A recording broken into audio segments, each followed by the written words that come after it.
Welcome back from the lunch break. Council, we may continue if you're ready, please, with the witness. Thank you very much, Mr. Chair. Welcome back, Mr. Njie.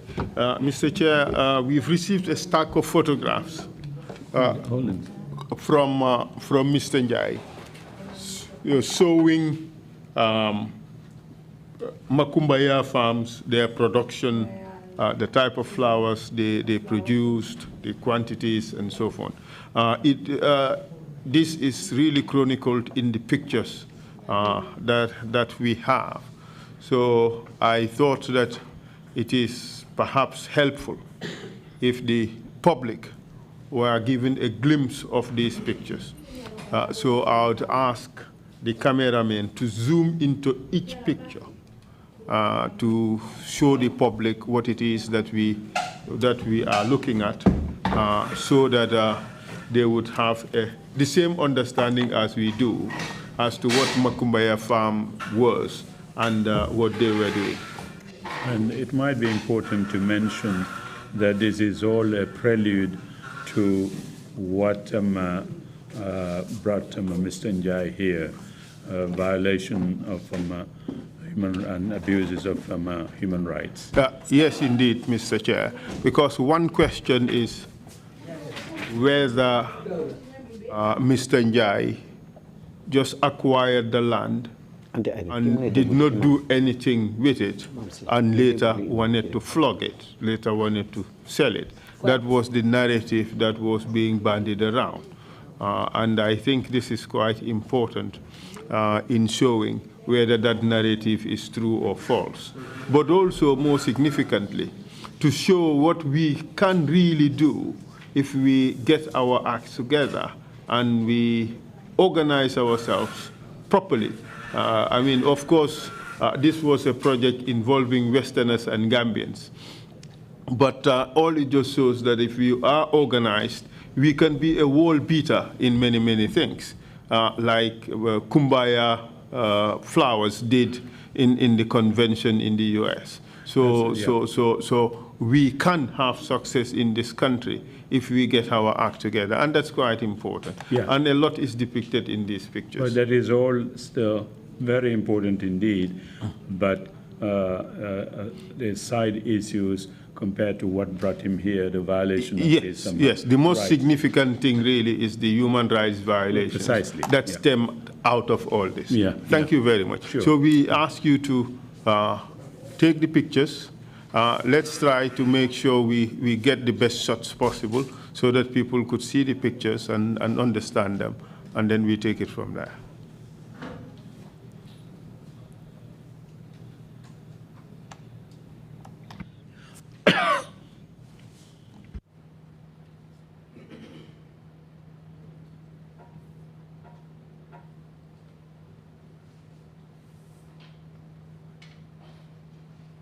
I am not sure okay, yes, this is better.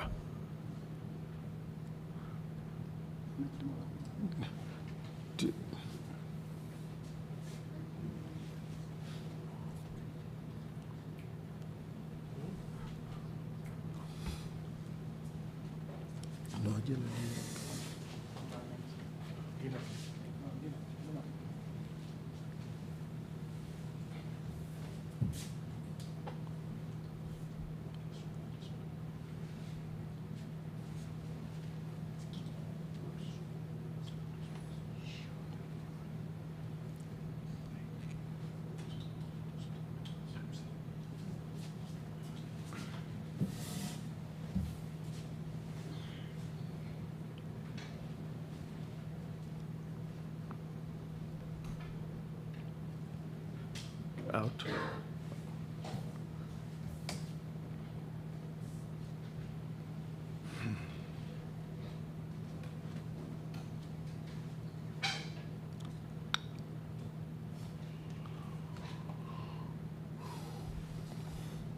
Out.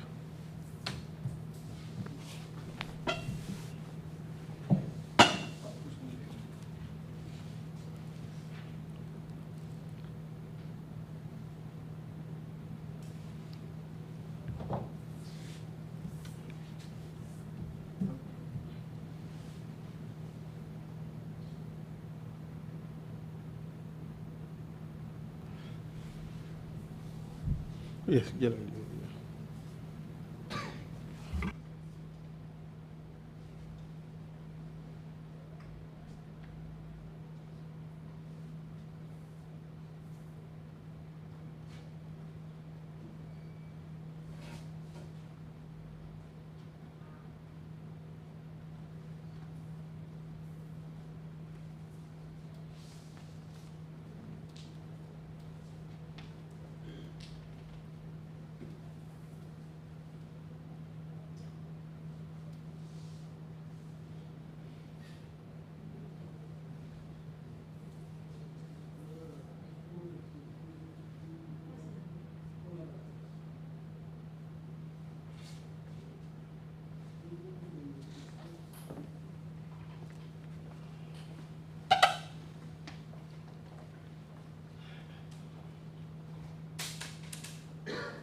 Perhaps, Mr. Mam Sait, you can make some commentary on the photographs as they are shown on the screen. Well, at the moment, the entire government machineries, the Chief Justice, the Minister of Justice, the Vice President, the Minister of Local Government, Alaji Asan Jallo at the time was the Chief Justice. Minister of Justice. Minister of Justice, sorry. Yes. And Landing Jallo Sonko, yeah. Landing Kiti Jabang. Okay. At the moment, this guy, Kini Momoy, on the general manager of the farm, is a British. Momo don't do his speech and be, man mako don't translate all. Yes. Next.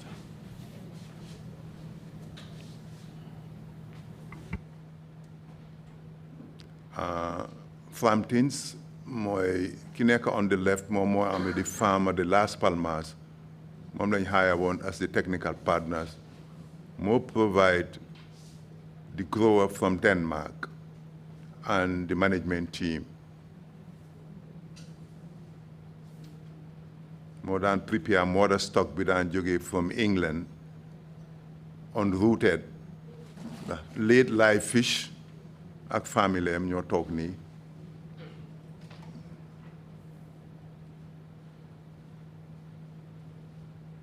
Bi sa daw da arrivé ñu jox ko flower bi moom moo jabaram ki Jaynaba la tudda doomi Oje Jallo la ñu ko tuddee suma jabar.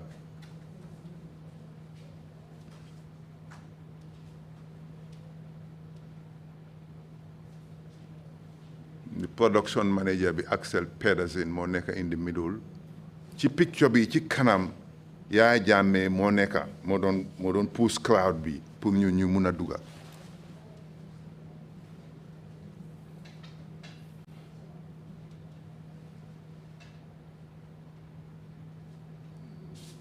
Fii nii suma jabar moo nekk on the right hand side Jaynaba nge tàggatoo ak bi jawara bi ñoo ubbi Albert Market bi la woon so ñu provide flowers even Pope I think not Pope Francis, Pope John bi mu ñëwee ci Gambia bi ñoo provide for the convent, the church ak Pope bi flower bi ñu ko jox sax.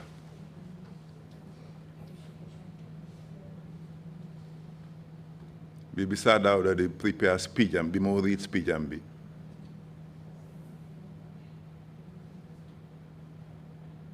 Bi man maa ngi joxe suma speech alkaali bi moo doon translate to the local languages Omar Kujabi. Hello, of where? Of Makumbaya. Wow. One like how committed the villagers were at the time, the elders I mean. Okay. Be guests here, some of them from Senegal.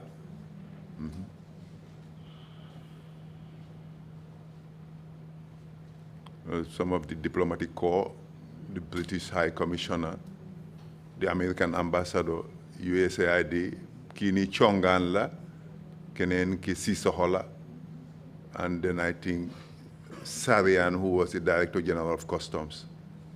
Sarian Sise. Sarian Sise, yes. Bi ci cold room bi la, the production manager mu ngi explain al Sa Dawda. Su unrooted cotton si ñëwee dañ ko dee jël yóbbu ko ci propagation unit bi prepare ko fofu before ñu génnee ko si biti ci farm bi transplant ko. That's the boardroom.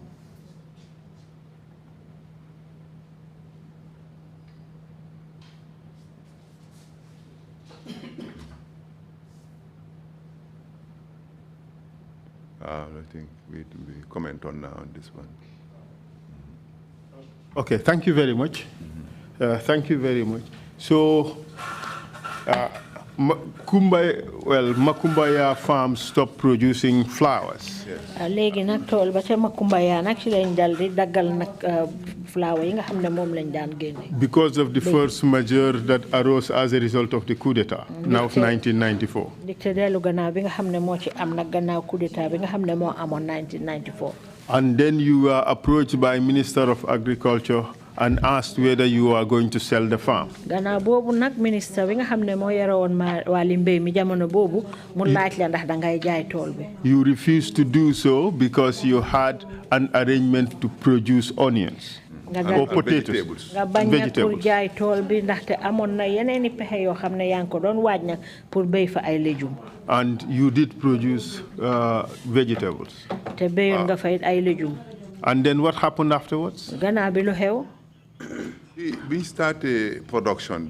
When we started the production, it was very successful. Price be them down. The price went down. Why still stop? Mudo the frustrate investors really. They started frustrating the investors. NIA, the large land, one façon agreement again, I'm a Mr. Njie. Sometimes they will pick them and take them to NIA and ask them some correction which kind of agreement you have with Mr. Njie. Your mic lit cancel. Who would pick them up and take them to the NIA? Well, normally they call me. We had a rough day because they knew you won't for your NIA. They normally call me and told me that today we have a rough day. We were taken to a place called NIA. And that would definitely be by government agents. So, and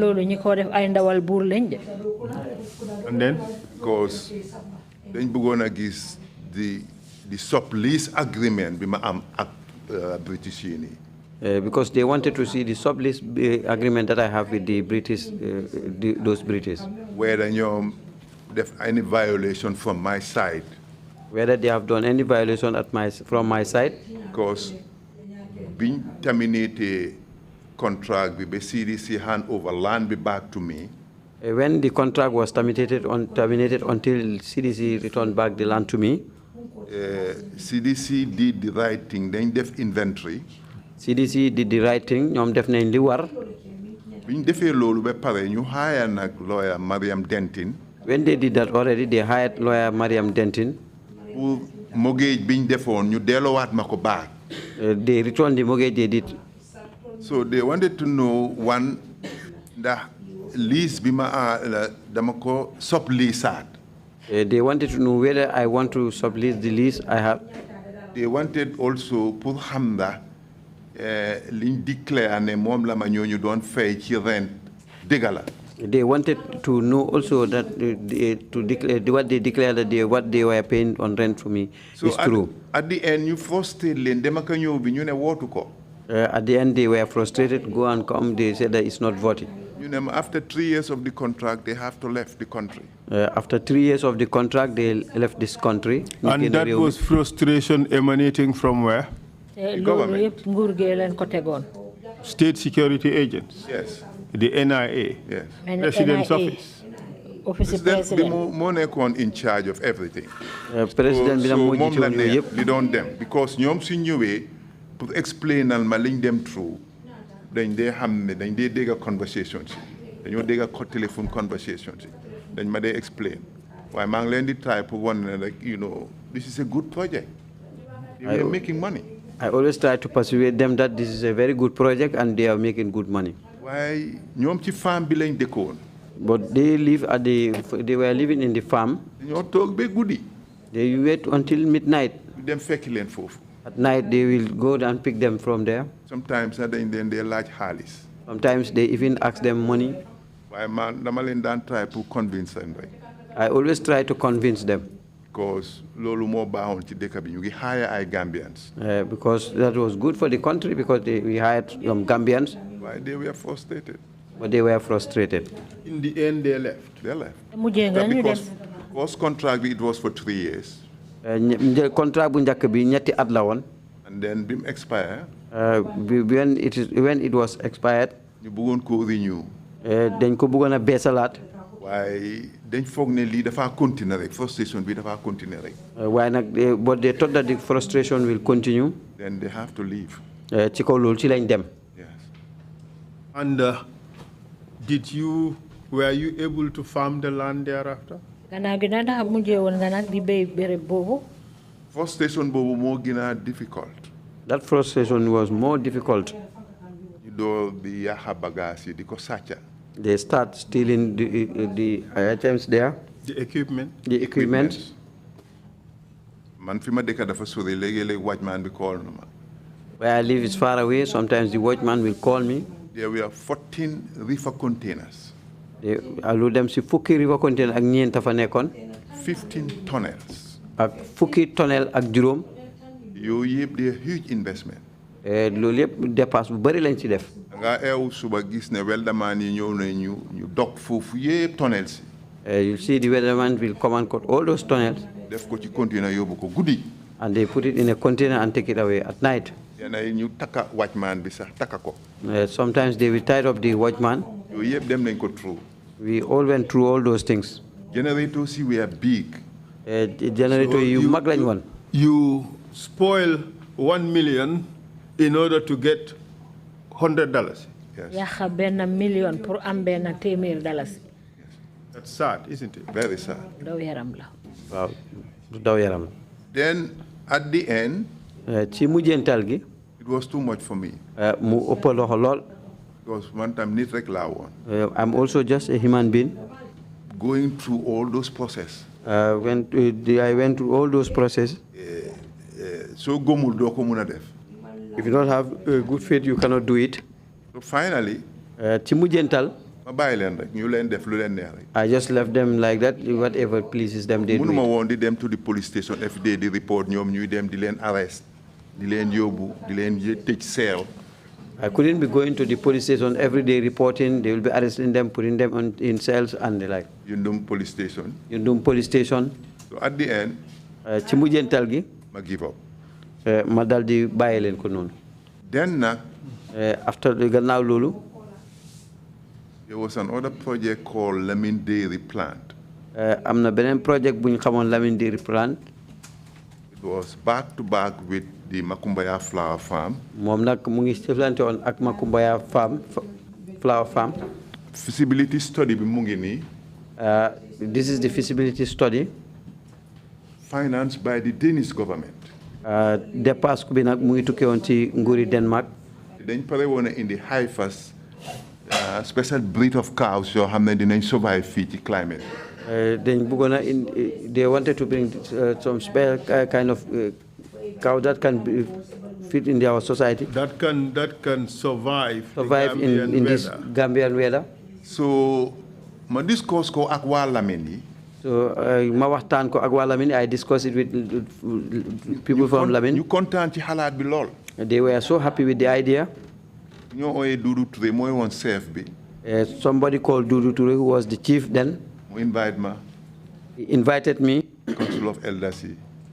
Council of Elders. ñu dem ñu won ñu land bi. We went and they showed us the land. ñu waxtaan. We discussed. Compensation. For compensation. Cash and in kind. Cash, xaalis ak yeneen ndàmpaay. biñ paree. When we were done. The same Danish government. benn nguuri Denmark boobu. Minister of Foreign Affairs of Denmark. Ki nekkoon ministre bi saytu woon wàllu doxalin bitim réewi Denmark. Send an appraisal team. Send an appraisal team. Appraise project bi. Pour nag ñu seet nag li nga xam ne mooy doxalini project bi. Man suma objective always mooy woon naka laay involve Gambians. My objective was how to involve Gambians. mu ñu isi waale benn expert bu amoon experience in dairy farm in Kenya. Came with one expert who has experience from Kenya. ñu dawal fii nii dem ba Koina. We went up to Koina. We drove to Koina. mu design benn mechanism. He designed one mechanism ne léegi nañ am a milk collecting centers. that we have to have one milk collecting centers. Because dafa amoon benn dairy plant, no, du dairy plant, but a yogurt plant at Dankunku. There was one yogurt plant at Dankunku. Funded by UNDP. Which was funded by UNDP. Area boobu dafa bari woon meew. That place, we have milk. Buñ ko produce ba pare. When it was produced already. Buñ ko defee ci buses. When it was put in buses. Mu isi ko ci Western Division bi fi nga xam ne fa la buying power bi nekk. Bring it to Western Division where you have the buying power. Yogurt bi dafa yaaxu. It usually spoiled. So ñoom ñu design benn mechanism. They designed one mechanism. Dañoo ne village bu nekk dañoo ñëw establish a testing center.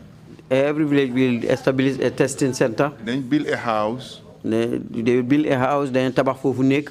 Then a generator. Then there will be a generator. And a lab. And a lab. Farmers will supply with cans. The farmers will be supplied with cans. Aluminium cans. Baykat yi dañ leen jox ay can. Defee ñu dañ ko jox alkali yi. It will be given to the alkali. ñoom dinañ xam farmers yépp. They will know all the farmers. Ko defee ñooñu dañoo isi seen meew mi fresh. They will bring their milk fresh. Test ko. And it will be tested. Suñ buggee ñu fay leen suñ buggee ñu bàyyi ko for a week or two. They one day you can pay them that time or they leave it for 2 days, week or two. So ñu am ñaari trucks yu mag. They have 2 trucks, big ones. It's just like petrol tanks yooyu. Like a petrol tank essence. Dem benn bi dafa leave here tey ci guddi dem fanaani Basse. The one will just live here and spend the night in Basse. Muy ñëw su ñëwee ba Georgetown mu jaar foofu collect milk bi su ñëwee ba Bansang mu collect di ñëw. It will be collecting from Bansang, from Georgetown, Bansang up to here. Ba nga xam ne su ñëwee dafa ñëw ci plant bi in Lamine. When it will come to the plant in Lamine. Mu discharge. And will discharge. Then beneen bi dem up country moom itam. The other one will go up countries. Then bii moom dina dem ci Western Division boori Gunjur foofu mooy woon the main catchment area. The other one will go to Gunjur, where it was the main catchment for Flagena Bari. We have the same investors. We have the same investors. Supported by government. Land was leased. Ñu dal di lease place bi. At the end of the day, funds were provided. That also funds were provided. Unfortunately, take it off the ground. Continue.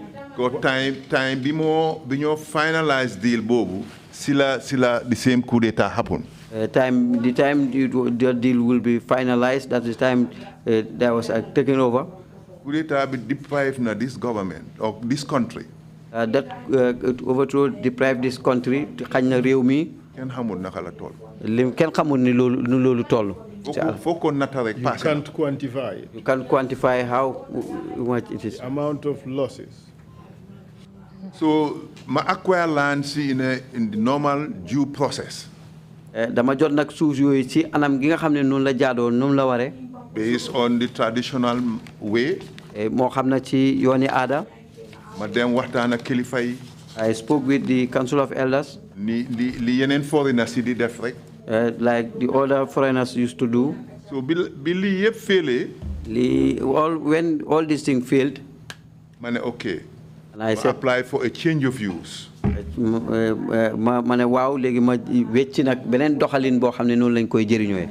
Change of use ma binda nguur gi laaj leen pour ñu dolel ma pour suuf si lima ko doon soxlé ma ñu wecci ko. Njëriñ gi ma liñ ko doon soxlé ñu wécci ko. Change of use bi ci wéccé ko bobu lolu kenn rek moko mëna joxe policy la. It's sarta la it's only one person who can give it out. Moy lease bi ak leaso bi the minister. The lease and the leaso the kiko lease ak kiko wara lease. Moy ki joxe lease bi ak kam ko jox. Lolu moy loi Land Act bi. That's the law for the Land Act. Ma apply ma bindu. ñu refer ko to Birkama. It was referred to Birkama. Physical planning office there. At the physical planning office. ñu ñëw inspect land bi. They came and inspected the land. Confirm ne lima fa def yëpp mu ngi fa. And they confirmed that all what I said is there. You recommend to the physical planning Banjul. And they recommended to the physical planning in Banjul. We recommend to the minister. And they also recommended back to the minister. Ne sarta yi ma wara def yëpp def naa ko. All the principles, I have done it. All the things that I needed to do I have done it. Done. Minister bi approve ko. And it was approved by the minister. Bindama. And wrote to me.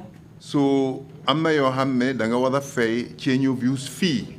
Léegi dafa am nag loo xam ne da nga ko war a fay ci beneen njëriñ boobu nga xam ne moo war a jëfewaat foofu. Si laa dem approach social security and housing finance. That's the time I went and approached the social security and finance. Ma meet the MD then. I met with the MD. Ma gisante borom kër gi jamono boobu. Ma am a positive meeting ak moom. Ma am waxtaan bu yéwén ak moom.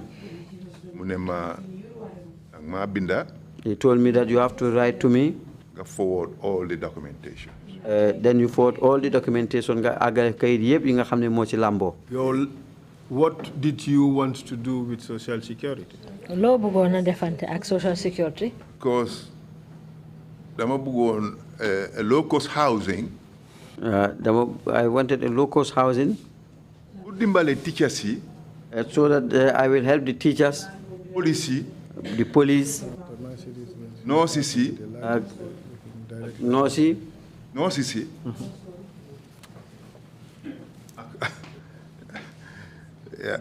Ak military personnel si. And the military personnel. Because Bakote real estate bi. Because the Bakote real estate. The Bakote housing estate. Housing estate.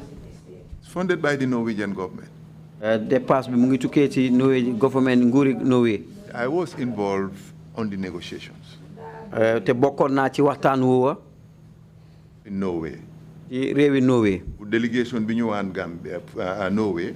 When the delegation used to come to Norway. You can remember MC Cham. maa ngi see fàttali ku mel ni MC Cham. Lamin Saho, the former Minister of Justice. Lamin Saho ki nekkoon ministre bi saytu woon wàllu loi ak àtte ci réew mi. Maurice Monde. Maurice Monde. Maurice Monde Junior. First and Chief Executive of NIB. First Executive NIB. Suleiman Dafai. Suleiman Dafai. Heavy delegation. Di mbooloo di ndaw yoo xam ne ni ñu takku lañ. ñu waan suma kër lañ daan añee every day. When they come, they usually have their lunch in my house every day. So amoon naa experience pour xam ne a low-cost housing is possible in the Gambia. Then I have the experience that the low-cost housing is possible in this country. The demand was there.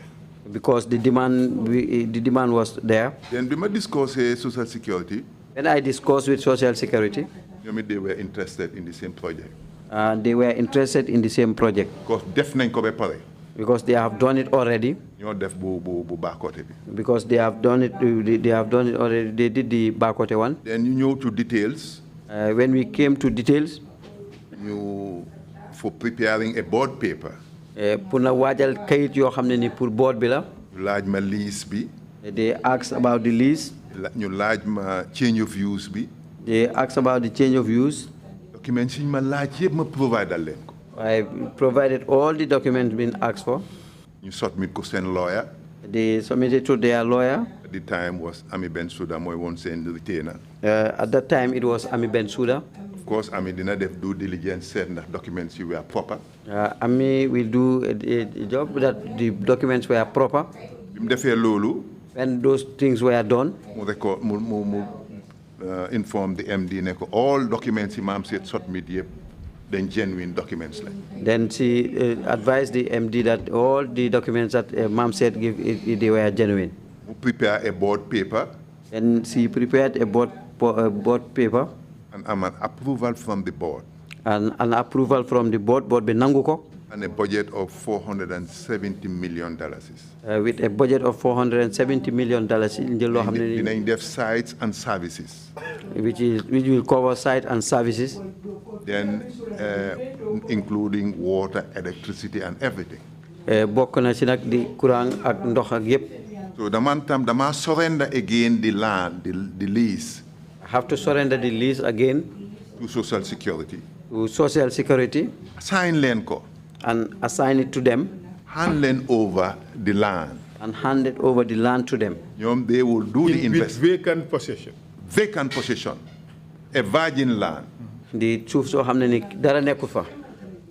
ñoom confirm nañ loolu ci suñ communication documents yooyu maa ngi ko submit. They confirm that in our communication documents. ak bi ko board bi approuvé. And when the board approve it.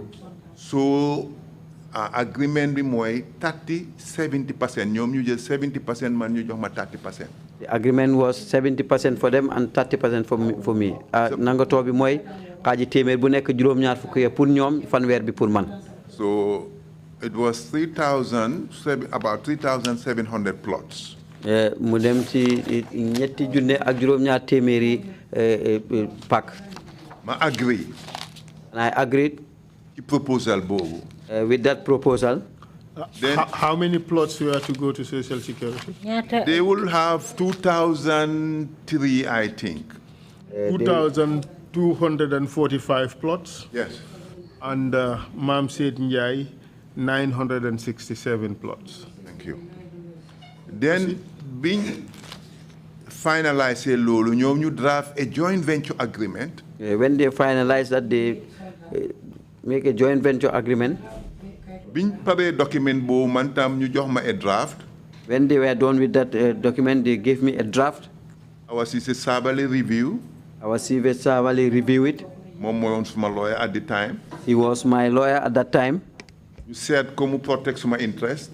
To protect my interest. Then you finalize document. And the document was finalized. So let's try to understand this. You brought in your land. So you own the whole. Okay. What did Social Security have to do in order to get the 2,245 plots? Social Security lan lañ wara mëna def be mëna am ñaari junne ñaari témèr ak ñeneen fukk ak juróomi ka fu. Ñom ñoy def investment bi yépp 100%. Because they were the one to do the investment 100%. That is, it was site and service. Yes. Correct. So they'd have to bring electricity. Melni ñom ñoy indi courant fofu. Roads. Ñoy defar yoon yi. Water. Ndox. Telephone. Sewage. Everything. Everything. Yes. Yep. As indicated in the agreement. As indicated in the agreement, to the tune of $470-something million. Yes. Proceed, please. Yeah. So as a result of that investment, you have to give them 70% of the land, and you retain 30% of the land. Ngir ñom lolu nga xamne moy liggéey bobu ñu fa def yépp lolu mo waral be xaaji témèr bu ci nekk ñom ñu jël juroom ñaar fukay yow nga jël xaaji témèr bu nekk fanwer. Ñu jël land bi.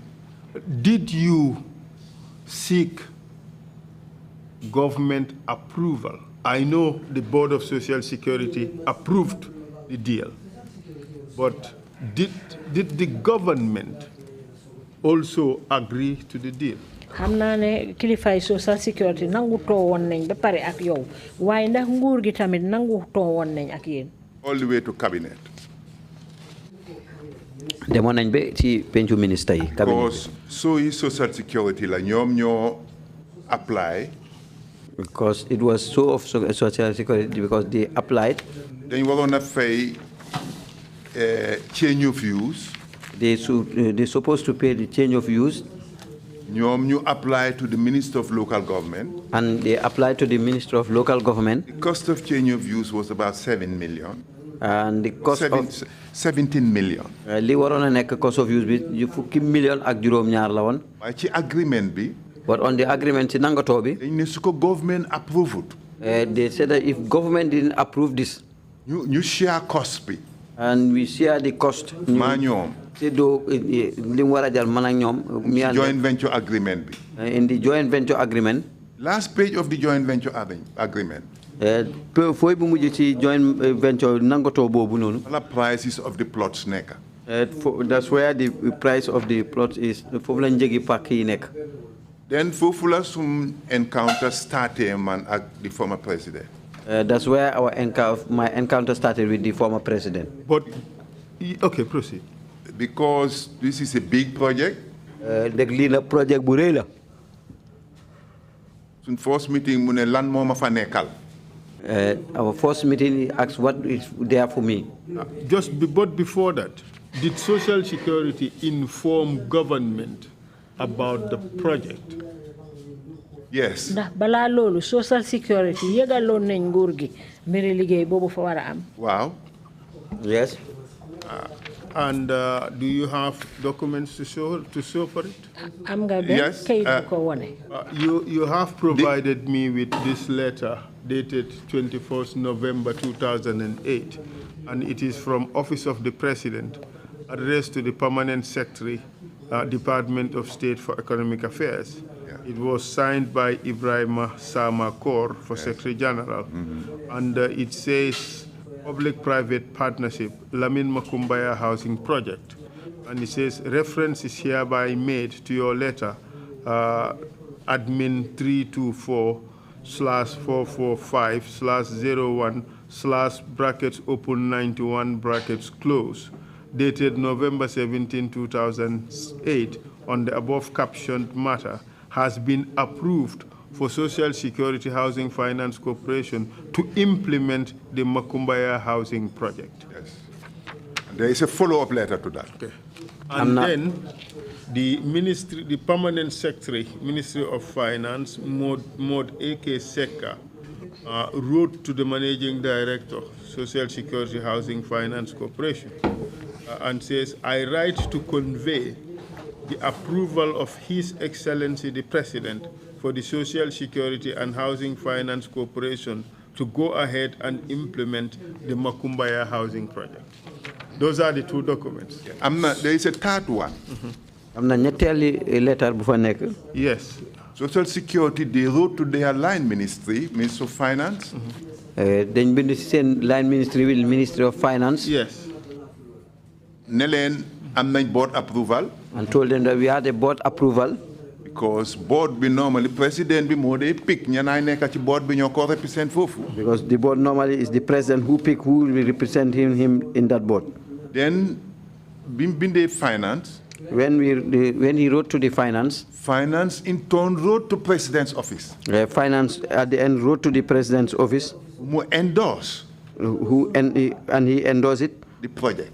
The project itself. And those are the two letters. Showing government approval. Letter of finance being Office of the President. Could you produce that? Unfortunately, it's government is enough. Why Okay. Okay. All right. Thank you very much. Yeah. But you said the interest of the president in this project heightened. Yeah. It was not gratis. So you said you had a meeting with the president. Obviously,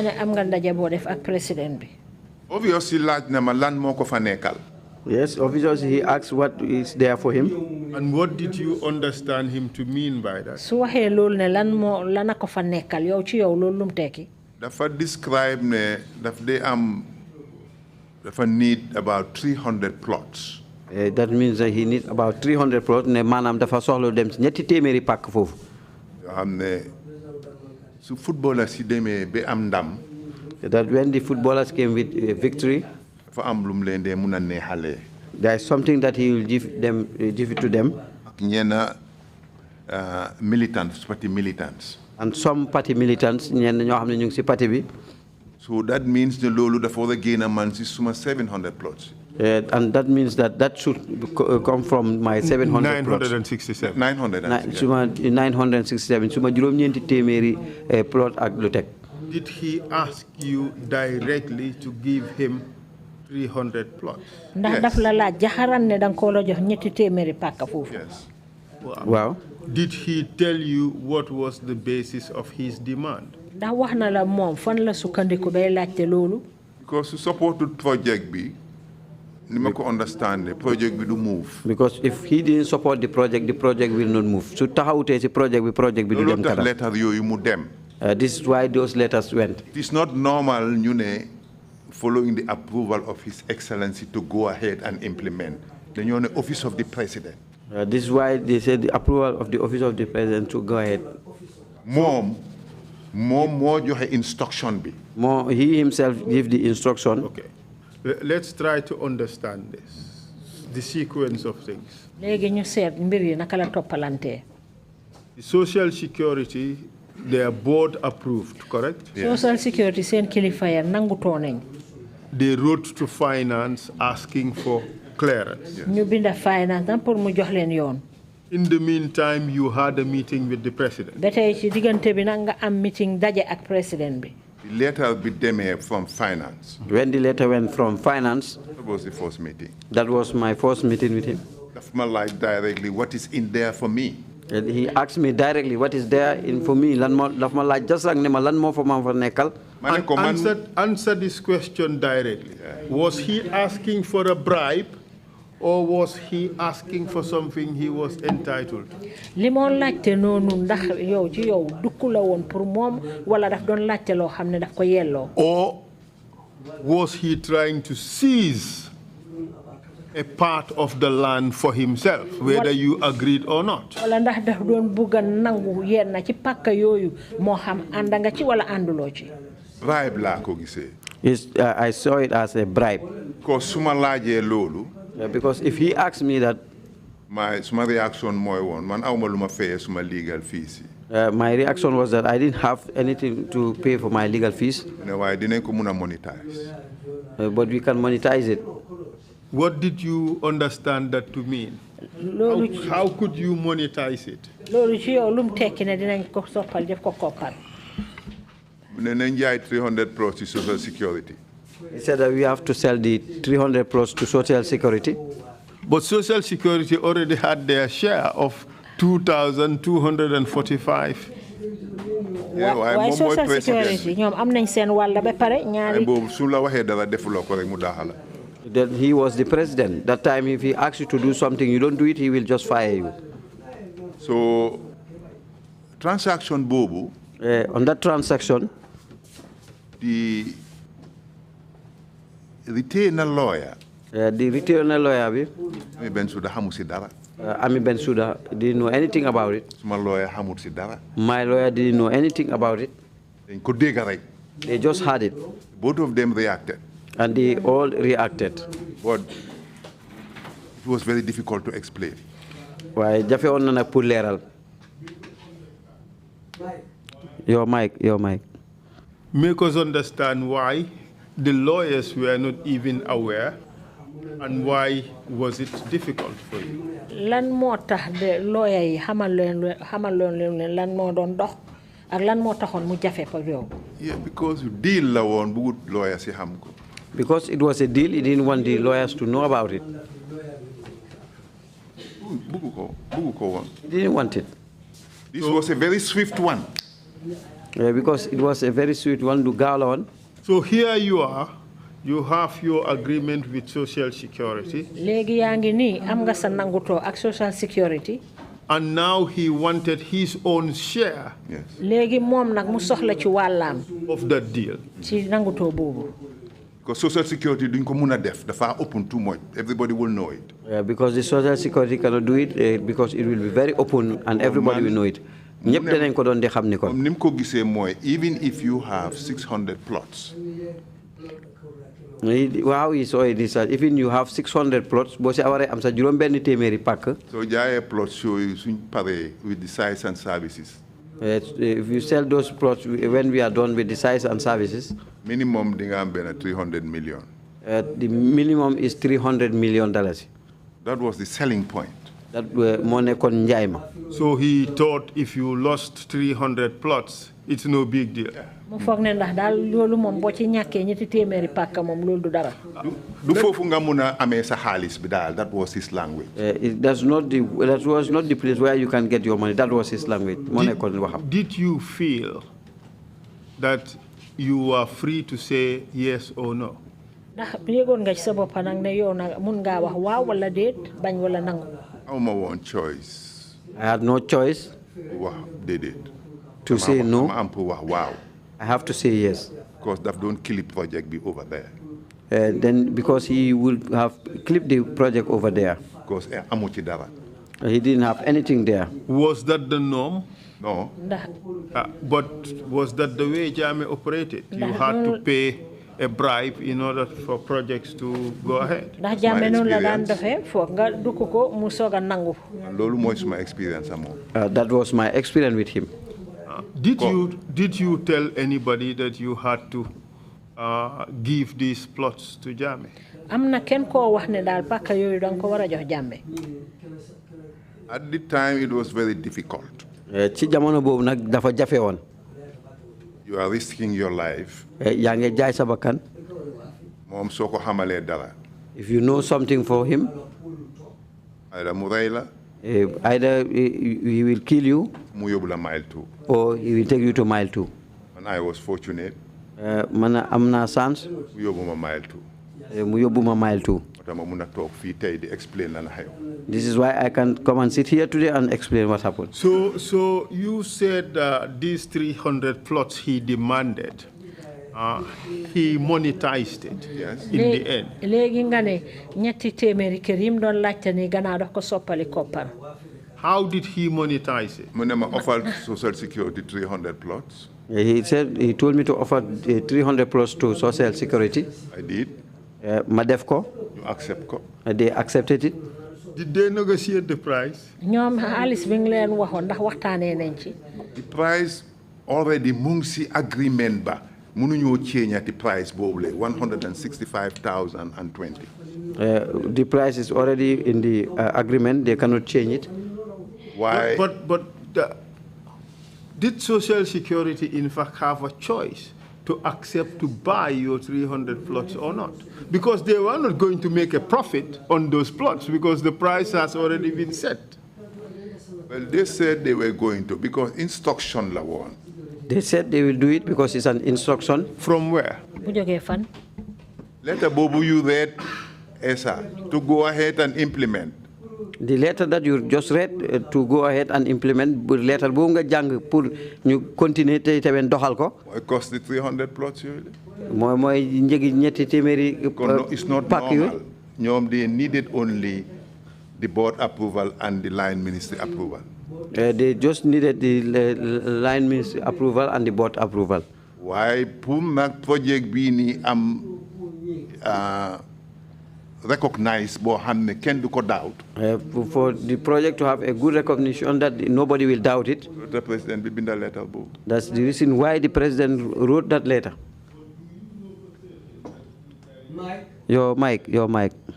Know for certain that he expressly, either directly or indirectly, instructed Social Security to buy those 300 plots. ndax xam nga ndax digal na Social Security moo xam jaxaran la wala du jaxaran pour ñu jënd ñetti téeméeri kër yooyu.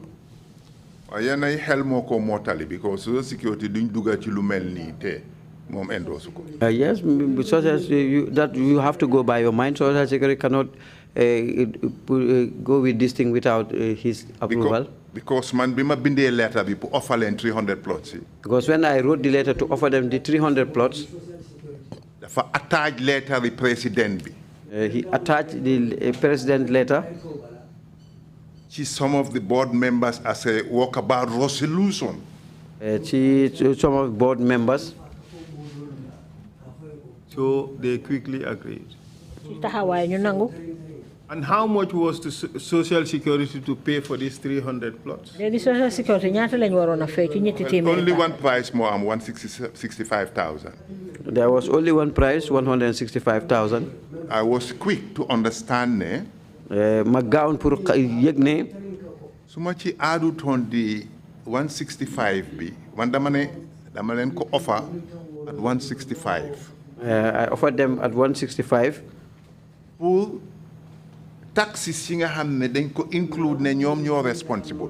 Because of the tax it was included that they were responsible. For the capital gains tax. The capital gain tax. And other taxes. And the other taxes. So there was a balance of 20 million.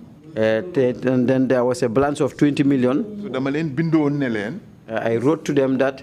You keep 20 million boobu. They keep the 20 million. Any eventuality like taxes, rates, etc. In case of eventualities, moo xam nag yeneen feeñ ci lu mel ni ki naama yi ak yeneen. So si agreement bi ñu fa def clause 327. the agreement there's a plus 327. The ñoom Social Security, they are responsible for all taxes. That all the Social Security are responsible for all the taxes. Let me read it out. Mr. Chair, this is the joint venture agreement. And it says the corporation, the opening list is the corporation shall, and then 3.2.7, to pay from the date of entry all rates, taxes, claims, and assessments chargeable against an owner by statute or otherwise in respect of the project land. Very clear. So, Yes. so you left about 20 million for taxes and so forth. léegi nga bàyyee leen lu toll ci ñaar fukki million pour ñu fay ci ay naama yooyu. Okay. So, and then what happened after that? gannaaw bi nag lu xew. So, did Social Security buy the 300 plots? Social Security jëndoon nañ ñetti téeméeri kër Yes, wow. But who was to own the proceeds of that sale? léegi njaay moomu ñu def nag kan moo waroon a moom li ci faaxee ko. President Jammeh. It's supposed to be President Njie. But there was a letter here domiciling the sale to Trust Bank. Yes. waaye am na kay bu fi bind ne pay mi Trust Bank lañ ko jox. Lolu was part of the deal because so ko yónnee Trust Bank, any other bank, mu ne by force foofu lañ ko def. Dafa instruct Social Security ñoom ci boppam ñu de agree on that. Dafa jox ndigal Social Security ne nuñ ko fay feneen lu mooy si banque bu ñu xamee Trust Bank. Who did that? ku ko def. Kenn rek moo mën a def instruction boobu mooy President Jammeh. There's only one person who can do that instruction, which is President Njie. Okay. Social Security tontu. Then Social Security responded. Man tam ma binda bank bi. Then I wrote to the bank. Won leen ne xaalis bi foofu lañ ko domicile.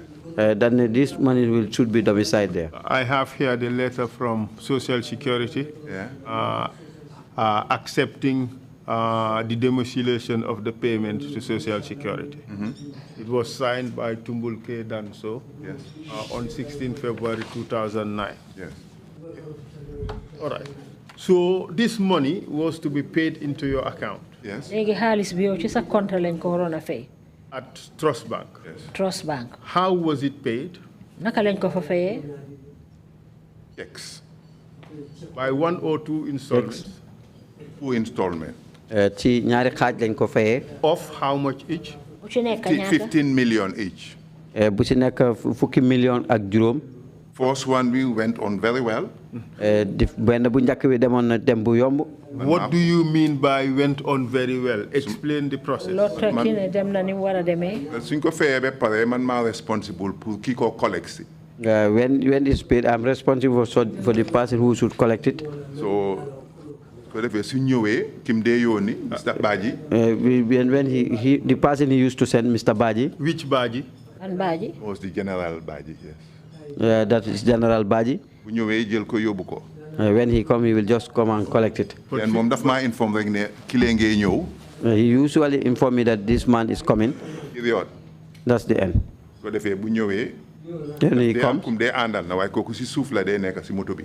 Someone who used to come with, but that one used to be at the vehicle. Suma messenger bi moo ñëw wax ma ne diw sangam de mu ngi laa xaar. That is my messenger who will come and tell me that somebody is waiting for you. Mu ñëw. When he comes, ma jox ko mu dem. I will give him and he left. Second installment. But let's spend a little more time here. $15 million.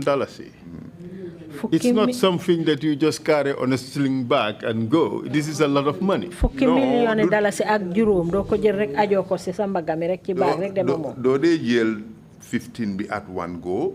You don't take the 15 at one go. You can take 5 today. You can take 5.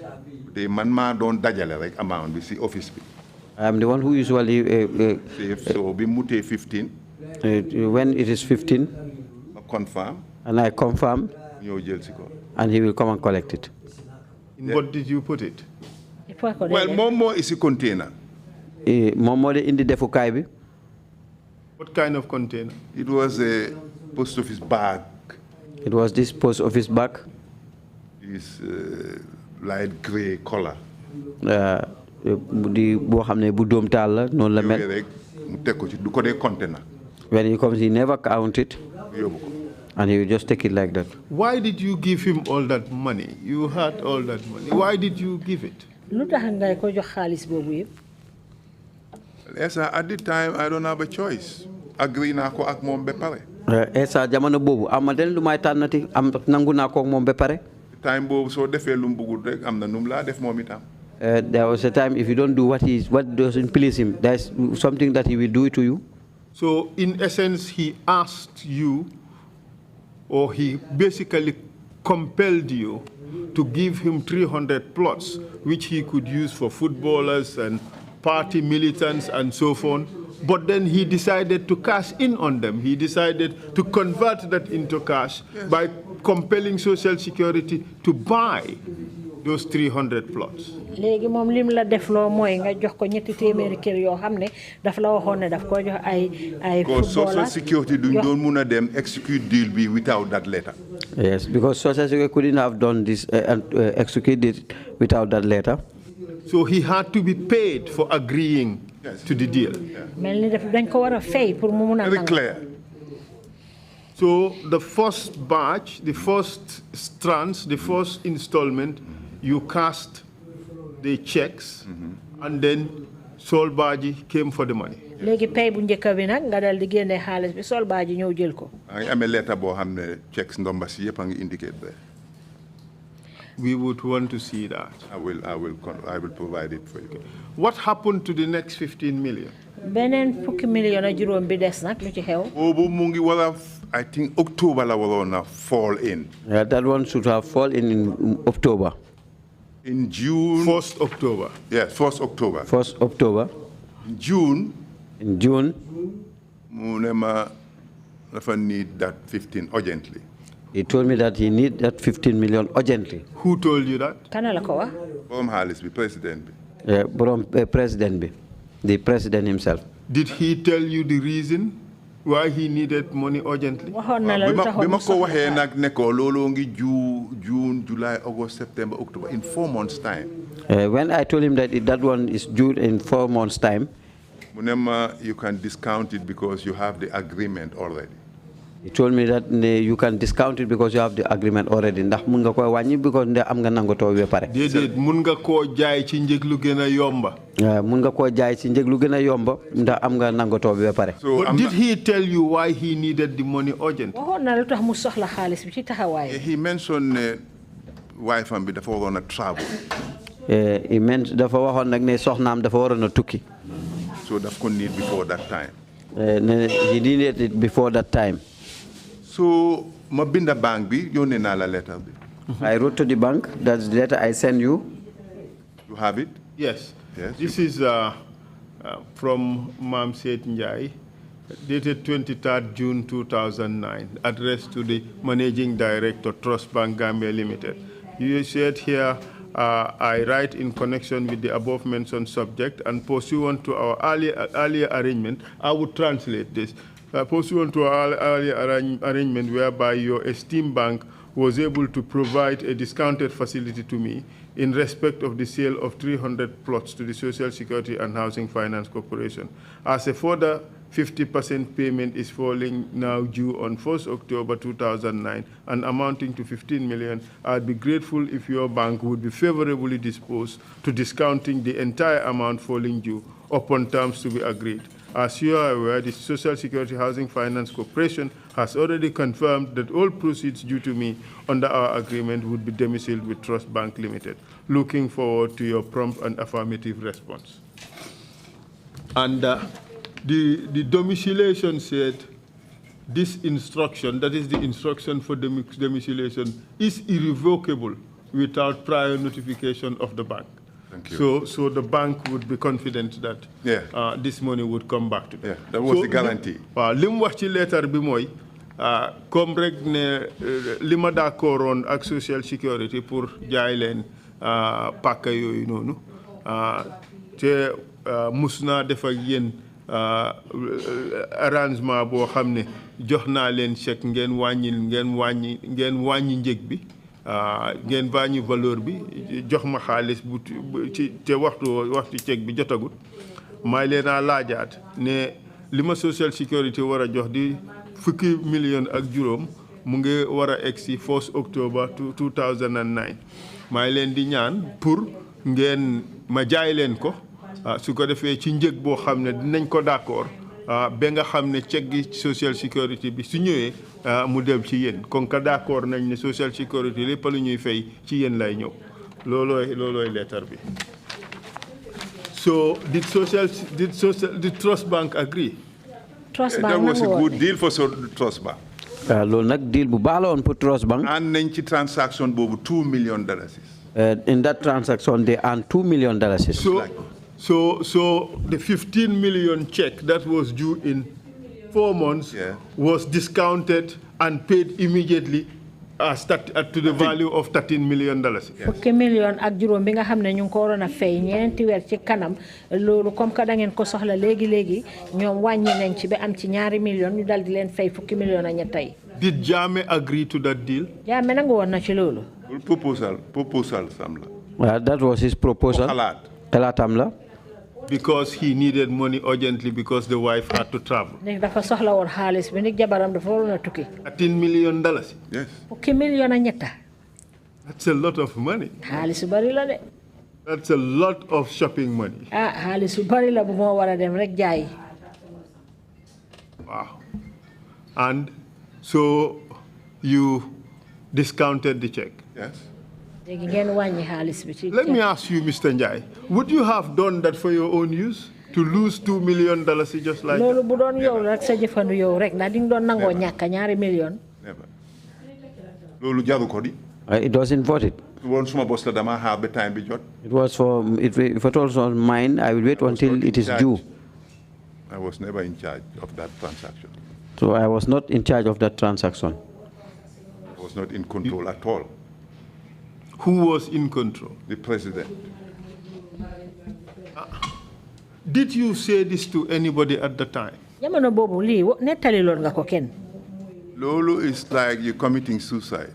Lolo is just like you are committing suicide. If I should have told somebody, I will not be sitting here talking to you. But how did you feel that your $30 million is just going to go away like that? I feel terrible, Esa. I felt terrible.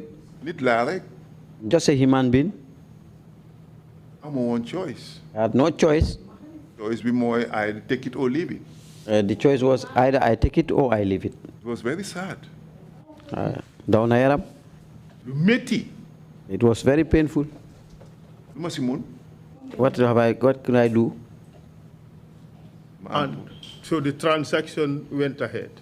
Transaction went ahead. And then soon after there were problems. Because then Social Security jail nañ suma land be pare assign nañ leen ko be pare register nañ ko. Because then the Social Security has already taken my land, it was assigned to them and it was already registered. So man jeexal naa si land. I am finished with this land. And you delivered vacant possession. Well, letter bi nga read bi board approval mu ko ci indicate. Yes. Then the project was supposed to be completed ñaari at. The project supposed to be completed in 2 years. First year bi defuñ dara. The first year we did nothing. Ko daxana MD ba. Because the NB was sacked and brought a new one. He was not keen to start project. That one, Koko Amuton Enabi pour commencer project. I wrote to them. And then I have an agreement with you. I had an agreement with you. I'm not going to again. Agreement bobu ñu ko fulfill in 2 years. The nangotobo war nañ ko doxal ci diam ñaari at. 2009. 2009. 2010, 2011. Because 2010 to 2011. Yes. Then tontu wuñ ma. They never respond. 2 years elapsed. It start elapsed. 2 years. The 2 years elapsed ñaari at yi jeex. Bindaat leen. I wrote to them. Tontu wuñ ma. With still no response. Amad a new MD. They got another new MD. Then a land commission came. Land commission ñëw. boo xam ne terms of reference in Gazette. The term of reference in Gazette the liñ gi feeñal ci kayit yi. Was 2005 to 2010. Boobu mu ngi nekk ci diggante 2005 ba 2010. That is the period under investigation. Yes. loolu mooy li ñoo gëstu fi mu nekk. So seen jurisdiction foofu la yam. That's where their jurisdiction stops. mu boole ma si moom Jammeh. And he involved me in that one. te bu mu jëlee xaalis bi yëpp. When he took all the money. mu boole ma ci land commission boobu. He involved me in that land commission. man bokkuma ci. I was not part of it. liñ Gazette. Where they gazetted. mooy law bi. That's the law. man 89 la am suma land. Te man 89 la am suma.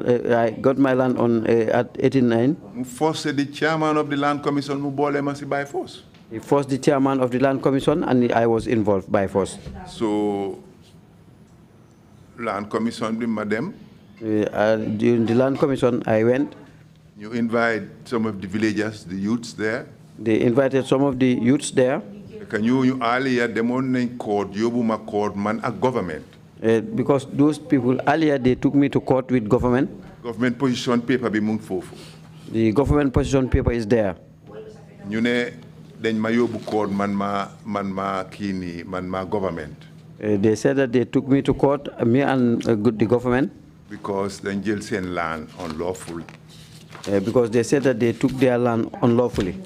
So land commission be used loolu. So the land commission used that for land commission bi na ñu sukkandeku ci loolu.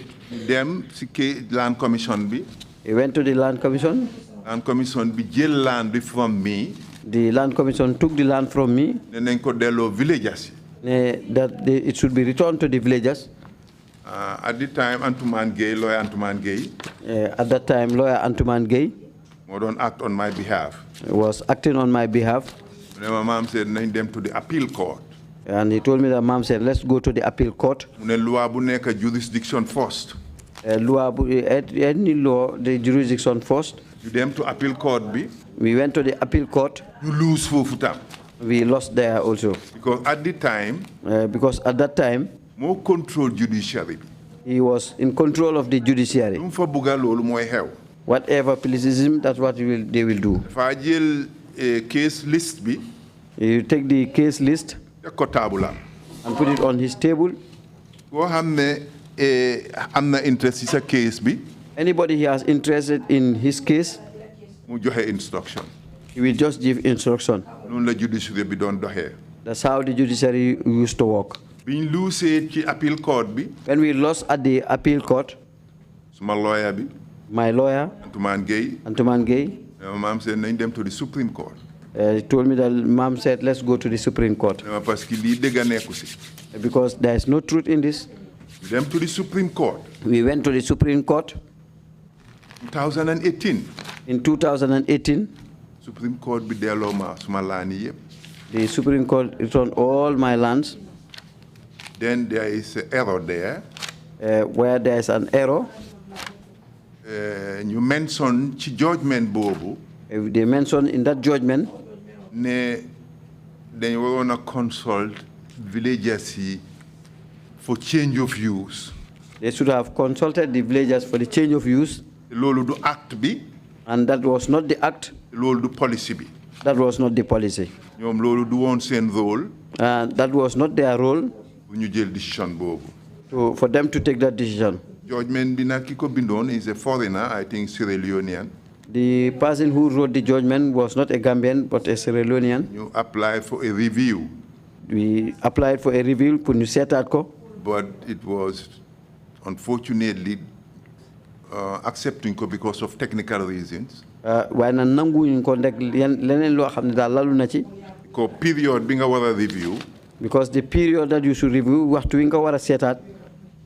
the lapse on because calculation the public holiday being default. Dafa passé won ndax public holiday yi nga xamné mom lañ compté won. So lolo tax Supreme Court bi review wuñ ko. That was the reason why the Supreme Court didn't review it. Why man suma lease bi. But myself, my lease. Lim ma wax ci lease bi conditions yiñ fa binda. The conditions written to that. Dafa ne so buggee change of use, it is only the honorable minister. What is it stated that it was, if you need a change of use, it's only the Honorable Minister. But up till today, Honorable Minister Bimode issue change of use. Until today, the Honorable Minister is the one responsible to issue change of use. You ignore Lolu. And they ignore that one. You buy new tangam lolu. 2019. Atum 2019. After the Social Security defaulted 10 years. When Social Security defaulted for 10 years. You bind them a letter. They wrote a letter to me. Nema mununyo continue project bi. They said that we cannot continue the project because change of use bi awmako. Because I didn't have the change of use. After busen lawyer bi Ami Ben Souda. When their lawyer Ami Ben Souda confirmed the change of use bi ma ame one was correct. Confirmed that the change of use that I was holding is correct. After Minister of Local Government binder Social Security. When Minister of Local Government wrote to Social Security. Waive lend 17 million bi. And waive the 70 million. Because of the merit of the project. Because of the merit of the project, mo njeriñi project bi. The majority letter be from Social Security. When I received the letter from Social Security, discuss ko ak suma solicitor. I discussed it with my solicitor. Waxtaan ko ak suma solicitor bi. Social Security was demanding the 30 million. Social Security were demanding the 30 million. ñoom ñu ngi doon xeñtu beneen fanweeri million boobu. Ma fay ko to Social Security. So that I will pay it back to Social Security. My lawyer drafted a letter. My lawyer drafted a letter. Sign ko. And sign it. Fine. And he told them fine. My client is willing to pay that 30 million. My client is willing to pay the 30 million. Suma client bi de ene na pour fay fanweeri million. Why nañ dem fañ starté? But let's go back to where we started. He daf leen jox a virgin land. He gave you a virgin land, suuf bu defu dara la leen jox. Unencumbered. Unencumbered. You accept ko. ñu nangu ko. Bindama. And they wrote to me. Demarcate ko. And demarcate it. Then you abandon land. And they abandoned the land. You am encroachers. And dafa am ñu ci dugga. Nit ñi di ñëw foofu rek di sampa. People came there, start constructing. ñoom Social Security bàyyi leen rek ñuy sampa. The Social Security just left them to continue land bi mu ngi under their jurisdiction. Because that land is under their jurisdiction, mu ngi ci seen ron. Ba foofu fees. Until that place is full. Munatuñoo implement project bi. They couldn't have implemented the project. You are back to man. And they came back to me. Dinaa leen te ñu ngi amee lease bi. And they have the lease. ñu ngi amee assignment bi. They have the assignment. Registered at the AG chambers. ñu bind ko nag register ko ci AG chamber bi. léegi ñu ne nag mën naa leen fay. And they said that I should pay them. Joint venture agreement bi. The joint venture agreement. For one, if there is any dispute. It states that if there is any dispute, fekkee am na benn werante bu ci am. ñu dem arbitration. ñu dem ci fi ñuy àttee. ñoom ñu yóbbu ma court. They took me to the court. ñu dem court. We went to court. Judge bi ruled to my favor. And ñu ki àttekat bi dogal ci suma boor. ne yéen a d'accord on lii. And told them that you agreed on this. kenn forcé wu leen. And nobody forced you people. ñaari business public ak private ñoo tase. Two matured business, public and private, met together. ngeen d'accord ci conditions yi. And you agreed on these conditions. Go back to arbitration. You have to go back to arbitration. ngeen delluwaat fi ñu bañ. They refused. You appeal. You mu ngi ci appeal court bi right now as I'm here. They appealed and it is at the appeal court. But all that is interesting and all that is for the courts. Unfortunately, this commission cannot sit in litigation over those issues. That's not the purpose. Yes, but then, in the meantime, you were prosecuted. I went to court. You charged me for economic crime. Madam court, ñu tuumaal ma ne dama yàq koppar. Refusing to pay capital gains tax. Ne dama bañ a fay naa ma ci li nga xam ne loolu laa jot. Then bi ma ko jotee. When I receive it. You discuss ko ñu dem court. We discussed it. We went to court. dañ ma njëkk a arrest. I was first arrested. yóbbu ma Kairaba police station. I was taken to Kairaba police station. 2 months. 2 months. Allowuñ ma gis lawyer. They didn't allow me to see a lawyer. ñu bàyyi ma foofu rek. I was just left there. Were you allowed to see your family? Waaw suma nañ ma daan indil añ ak reer ak ndeewu. Yes, they used to bring food for me. Because it's a back-to-back man at police station at Sumakir. The police station and my house is not far away. It's just back to back. They basically share a fence, pretty much. Yeah. Then afterwards, mune nañ ma génné fofu yobu ma remind. From there, he instructed that let me be taken from the police station and send me to the remand. So ñu yobu ma court parti man ni rek ne ma na dem remind. They took me to court. Just at the end, they put me to remand. For economic crime. On economic crime. Ma nekk fofu. I was there. Did you inform them that as per the agreement, Social Security was responsible for paying the tax? Ndax waxoon nga leen ne ci nangutoo bi day Social Security ñoo waroon a fay naa ba. Loolu ñëw na later ci inform naa leen because dañ all dañ jox Social Security MD bi agreement bi mu read ko. They gave the Social Security MD to read it. Mu confirm ne jot na xaalis bi. He confirmed that he has received the money. Why dañ ko daaxa before moom mu execute payments yooyu le. But he was sacked before he executed those payments. So money bank for still as we talk.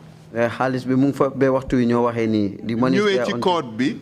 When we came to the court, judge bi laaj ko. the judge asked him kon ko mu read agreement bi. to read the agreement. Then mu read last page bi. Then he read the last page. Fa la prices yi nekk. Where the prices are written. Mu ne ko ndax did you receive the money? And he was asked whether he has received the money. Mu ne yes. And he said yes. And then mu ne ko lu tax fayuloo ko mu ne ko dañ ma daaxa before ma finalize payment. He was asked why you didn't pay it. He said that I was sacked before I finalized the payments. Mr. Njie, the obligation to pay as at that time, on who was it at the time? Who had the obligation to go and pay the money to the GRA? It is my responsibility as sale bi ci man la jaar. So it's my responsibility la nekk. It was my responsibility because the sales passed through me. But it was a clandestine deal. Lii ak nangoto buñ toxaloon toppatoon rek la. ma bëggoon Social Security def payment bi loolu tax ma bàyyi fa xaalis ba. I wanted Social Security to do the payment. This is why I left the money there. loolu tax ma bàyyi fa xaalis bi. It's why I left that money there. It's 19.5 million. It was about 19.5 million. Do them see fukki million ak juróom-ñeenti téeméeri. 65,000 plus 20 times by 300. So ñu dem ci court bi with upon all those information. We went to the court with upon all those information. Bataaxel yooyu yëpp de. mu convict ma for 9 good years. I was convicted for 9 good years. ñu tëj ma juróom-ñeenti ati kaso.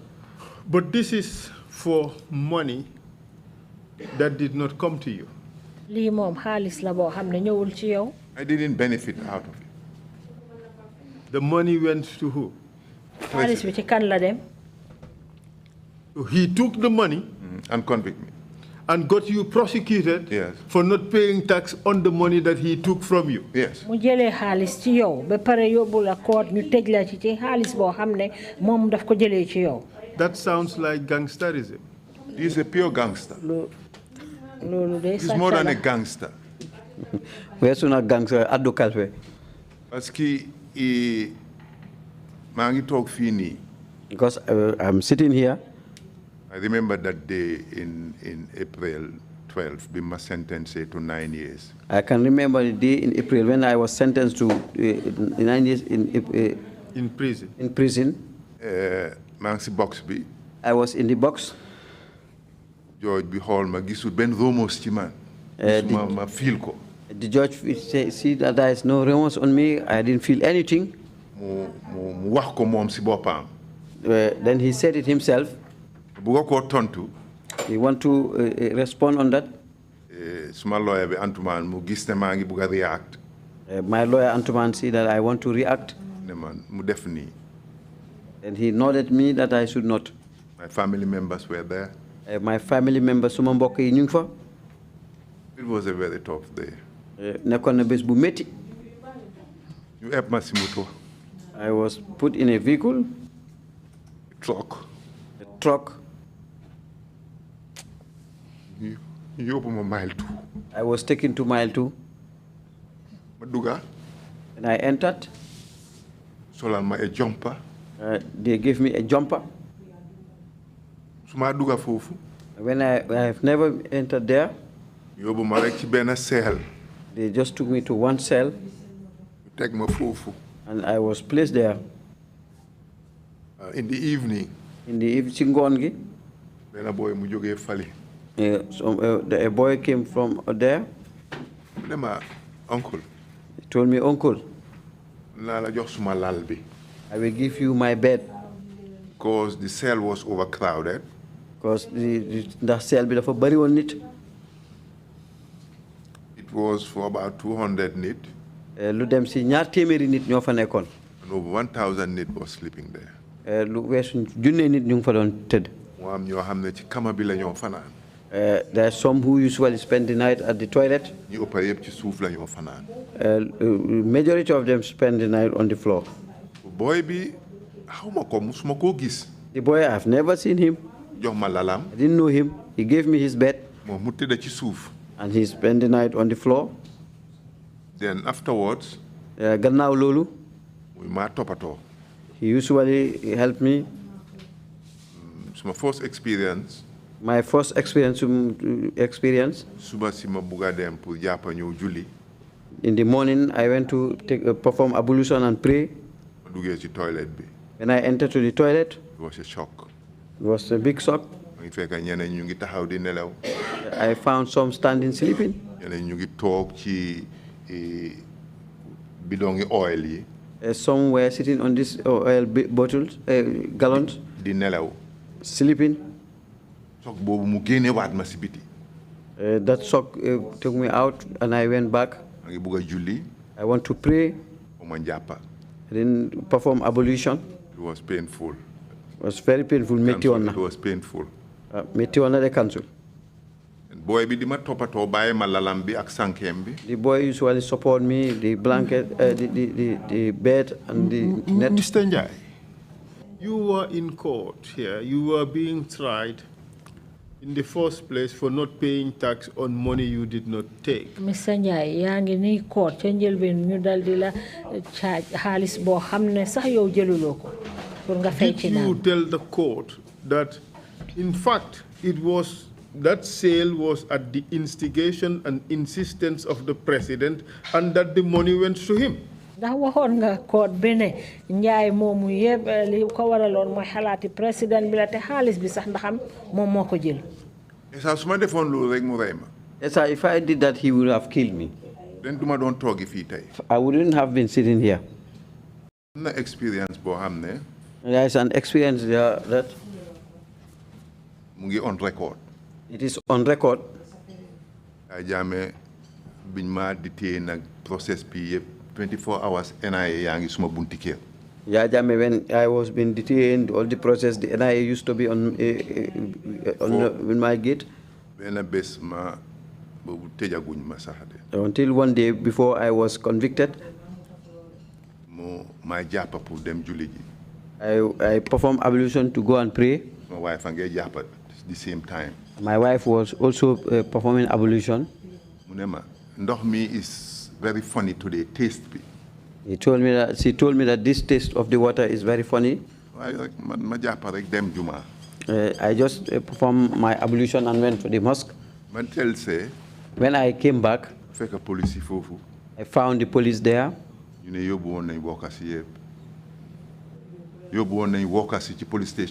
said that they took the workers at the police station.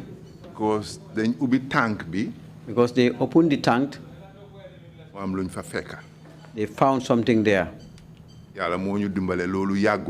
It's only God who saved us. That didn't spend a long time there. What was it that was found there? You stop tank, you empty tank bi. Lan lañ gisoon ci biir tank bi. Fekk fa benn mbuus. They found there one nylon bag. Mu ngi am ay powder. There was some powder or poison or whatever. You don't know whether it was poison or. You jël ko. We took it. Yóbbu ko ci police bi. They took it to the police. Record ko. And it was recorded. So, police bi nekkoon SO bi fofu. The SO, the station officer there. More maids si fofu ku nekk laaj la ak workers. All the maids and the workers who were there. Laaj leen kana def lii fii. He asked them who put that thing there. ñoom yëpp ñu ne ñoom nekk nañ ci kër gi 10 years ñoom duñ def loolu. They all said that they have been working in that compound for more than 10 years. They cannot. It was a strong warning. That was a very strong warning. Were there any or suggestions as to him who might have done? ndax loolu am na leen lum leen xalaat foog loo daal kan moo war a def loolu. kenn rek moo mun a def loolu mooy Yaya Jammeh moo am the capacity. There's only one person who could have done that, is who was Yaya Jammeh. moom rek moo am capacity pour def lu mel noonu. He was the only one who has the capacity to do such a thing. Because my family dañ dee génn ñëw isil ma lekka yenn si juma si fii bi ci police line bi. My family will come and bring me food at the police line. dinañ xam ne kenn nekku fa. They knew that nobody is there. léegi watchman bi ne gars yi dañ ko dee yónni. Sometimes the watchman said that sometimes they used to send him. Who would send him? The NIA guys. NIA. So they were always around your house? Bon ñoom saa ne ka ñu ngi woon sa kër. So do ma xam information si yooyu ba pare. I will not know all those information at the end. I jël the risk pour reveal façon information boobu public ci court. And I risk to reveal those information in court. I was my family sax duñ doon nangu ji ma def revelation boobu. My family wouldn't even have agreed for me to do this revelation. Because it was a terrible feeling. Bi ma dooree bi ma sentencé bi may serve sentence bi 5 years yi. When I was sentenced, 9 years, sorry. When I was serving the 9 years sentence, after 6 months. Perhaps before that, let's talk about the fine, because there was a fine imposed on you. Yeah, my family the fine bob.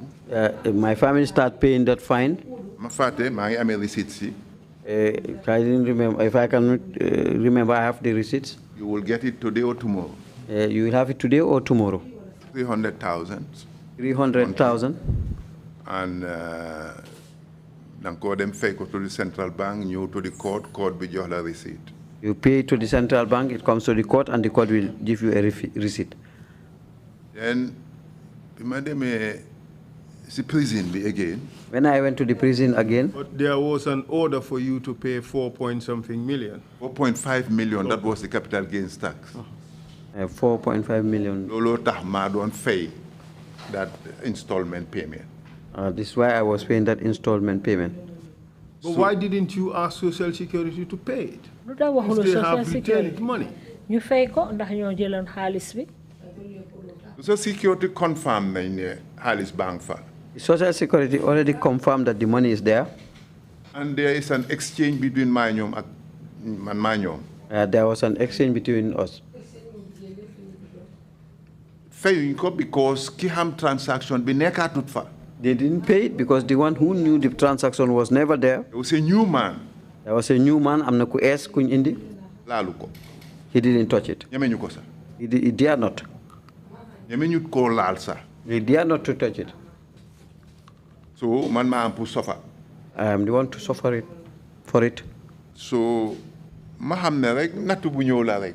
I just feel that is something ordained by God. There is nothing that I could have done. I had those been killed.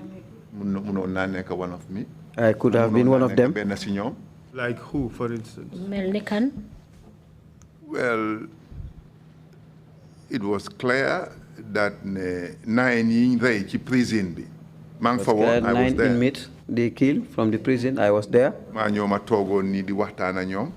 was sitting there chatting with them. In the evening, in the evening, when they entered to their cells, when they came for them, we saw people coming. They put boot.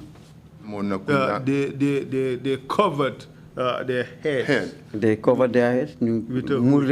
And handcuff them and leg cuff them.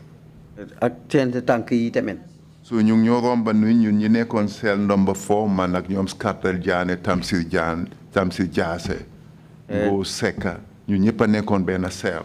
Those who were in the same cell with me, like Skatel Jane, Gorseka, and the others. Kofi nak pour dem ci entrance bi pour dugga ci main yard bi.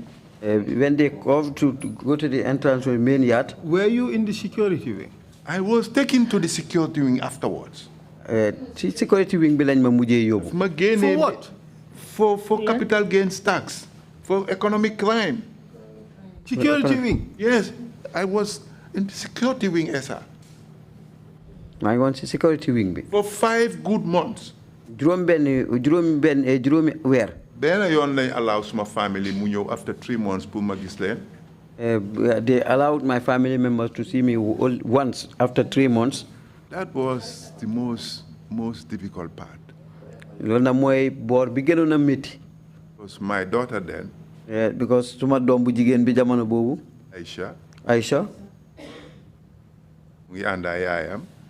He was with her mother. Magam Mohammed. And the elder brother Mohammed. And Hadi Njie, a family friend, Hadi Njie Da Costa. Hadi Njie Da Costa, ko xamne ni xariti kër gi la. You They came. Te buñ la sentencé for 3 months gisuloo sa family. If you are sentenced for 3 months and you don't see your family. First time you have permission to ñëw. The first time they came, they have the permission to come and see you. They saw me only for 20 minutes. Lu tollo ñaar fukki minutes rek lañ ma gis. God bi ne time jot na. And the guard said that the time is up.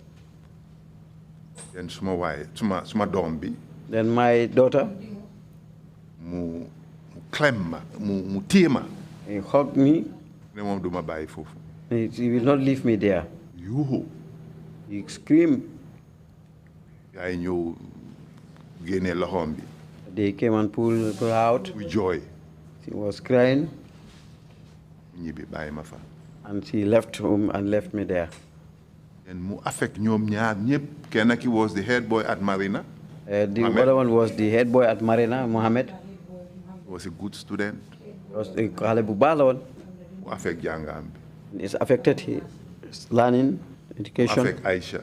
And affected Aisha. Affect my family. Affected all my family. Because it is not duga bi waaye sooy génna. It was not when you are entering, but when you are leaving. Baggage bi nga génnaale moo gën a tough duga bi. The package that you came with, you go out with is more tough than the one you came with. The way society look at you. Naka la nit ñi di gisee. Ñeneen ñi dañ la xas. Some will insult you. Ñeneen ñi li code bi wax loolu lañ gëm. Some will believe exactly what the court say. It was painful. It was very painful. Metti na. Experience naa ko. Dal na ma. Enewuma kenn mu dem through loolu. I don't pray for anybody to go to that place. The kind of mindset I have. Ndax xalaat bi ma amoon. My commission 3, 4, 5 feasibility studies on the average of 300, 500,000. Li nga xam ne loolu am ci li nga xam ne loolu laa ci doon nafar comme koppar yi mu tudd noonu ci dollar. Dimbale nit ñi rek la woon. It was just to help the people. Woon pour man. It was not for me. I didn't need pour them through loolu yëpp. I didn't need to go through all those things. How about your house at Kairaba at Batil Hadi? Naka sa kër yo nekk Batil Yaya Jammeh daf ko bëggoon a jël jox ko yaayam. Yaya Jammeh wanted to take it to give it to his mother. How do you know that? Yeah, fii information kenn moomu ko esa. Nobody owns information here. Inspection ci gars yi doon def foofu loolu la. The inspection they were doing there, it was only for that. And a lot of information that they leak. And tey dana am ci bataaxel yu bari dañ daan seen na. With my age nga war ma sentence for 9 good years. Ak suma at fi ma toll nga war ma tëj lu dem ci juróom-ñeenti ati kaso. Nga xam ne suma xale yi ñoom ñii ñëpp ñu ngi abroad di jàng. Some of my kids, some of them are abroad learning. So in a nutshell, yaa ngi maa rey indirectly. Ci kaw loolu dafa mel ni yow yaa ngi maa rey ci beneen yoon rek. But did you hear about any steps he had taken towards confiscating your house from you? Yes, because ma yóbboo court to bail me. Because when I was taken to court to bail me, mu joxe order ne nañ ma bailee for 20 million. He gave order that I should be bailed for 20 million. 20 million. It's on record. Then suma kër googu lañ pledge boobu lañ dem value ko. Then they pledge my compound and value it. Pour mun a am ñu mun maa bàyyi. So that I could be left. So biñ demee mu discover ne. So when he discovered that. Ci liste bi suma tur nekku fa suma turi jabar moo fa nekka. On the list is not my name, who is there? It's my wife's name. He was very disappointed. How did you know that? Ni ma xamee ne kër gi la bëggoon su fekkee ne luus naa ko mu pour yaayam ñëw dëkk foofu. He wanted the compound so that when I lose it, the mother will come and live there. Noonu laa xamee information. That's how I get those information. Because man capital gains tax nga ma charge be pare di ma bail for 20 million. I was charged for capital gain tax and later you have to bail. Capital gains tax was 4.5 million. Capital gain tax bi na $90 million la won mom mu joxe ndigal ne nañ ma bailé ñaar fukki million dollars. So ne won 5 million sa ñu bail ma for 5 million sa is understanding. Bo non sa juróomi million dollars ne ni man nako dan man na dal xel. Waye ñaar fukki million dollars. Well, the economic crimes decree was a very outrageous one, especially when it came to bail. Yeah. And then you issue a white paper. You just have a white paper. Nena Fay, white paper was prepared by justice. White paper was prepared by the justice. And white paper bobu munena Fay 30 million. A land commission white paper de. Land commission white paper demanded us to pay 30 million. They law land to the villagers. And return the land back to the villagers. Supreme Court B. The Supreme Court set aside white paper B. They took aside the white paper. And the 30 million. The 30 million muy fanweeri million bi. The most interesting part. Li ci gëna am solo moy. The chair of that land commission. Nga xamne mo jité won commission bobu doon xañtu lu jëm ci biir suuf ci. Justice Mahoney. The Justice Mahoney.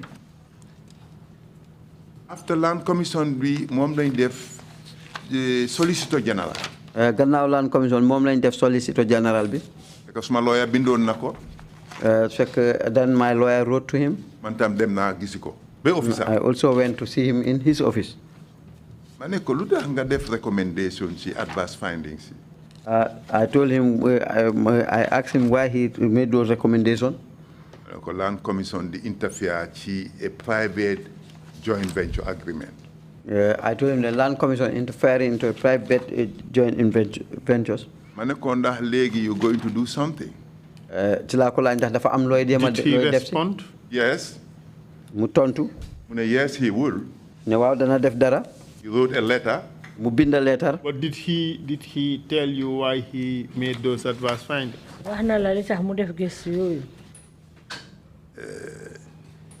He felt bad. He felt guilty. Because if Mubinda president be the chairman of the land commission. He wrote back to the president, back to the president. So c'était the final paragraph of that letter, Esa. It is in the bundle of documents, Mr. Chair. It's a letter dated 17 July 2013 from the Honorable Secretary, addressed to the Honorable Secretary General and Head of the Civil Service. It is appeal by stakeholders to reconsider the decision to revoke the lease granted to Mam Sait Njie and which form the subject matter of a joint agreement between Social Security Housing Finance Corporation and Mam Sait Njie. Well, the relevant operative part, Mr. Chair, is I humbly advise that there are two avenues the government may take. One is to maintain the recommendations of the Commission of the Inquiry affecting Mam Sait Njie and Social Security Housing Finance Corporation, as confirmed by the white paper, to defend the appeal process and leave Social Security to recover their 30 million. Or to agree to allow the joint venture between Mam Sait Njie and Social Security Housing Finance Corporation to continue, since Mr. Njie has already received the 30 million paid from Social Security, which appears to be difficult to recover, and furthermore, because the project previously had the blessing of His Excellency the President of the Gambia and permission from the Ministry of Local Government and Lands. Social Security Housing Finance Corporation is also interested in continuing the project, and if it is agreed that it is to continue, then consent terms will be filed in the appeal filed by Mam Sait Njie, which would have the effect of reviving the project and superseding the government white paper on the recommendations of the commissions of inquiry into land allocation in the Gambia. I look forward to His Excellency the President's reaction to this proposal and also His Excellency of my highest consideration and appreciation. Incredible. What is strange is that this recommendation was not considered by the Commission. Well, if it he was the chair. And he saw all the documents that he is referring to. Because he was under pressure.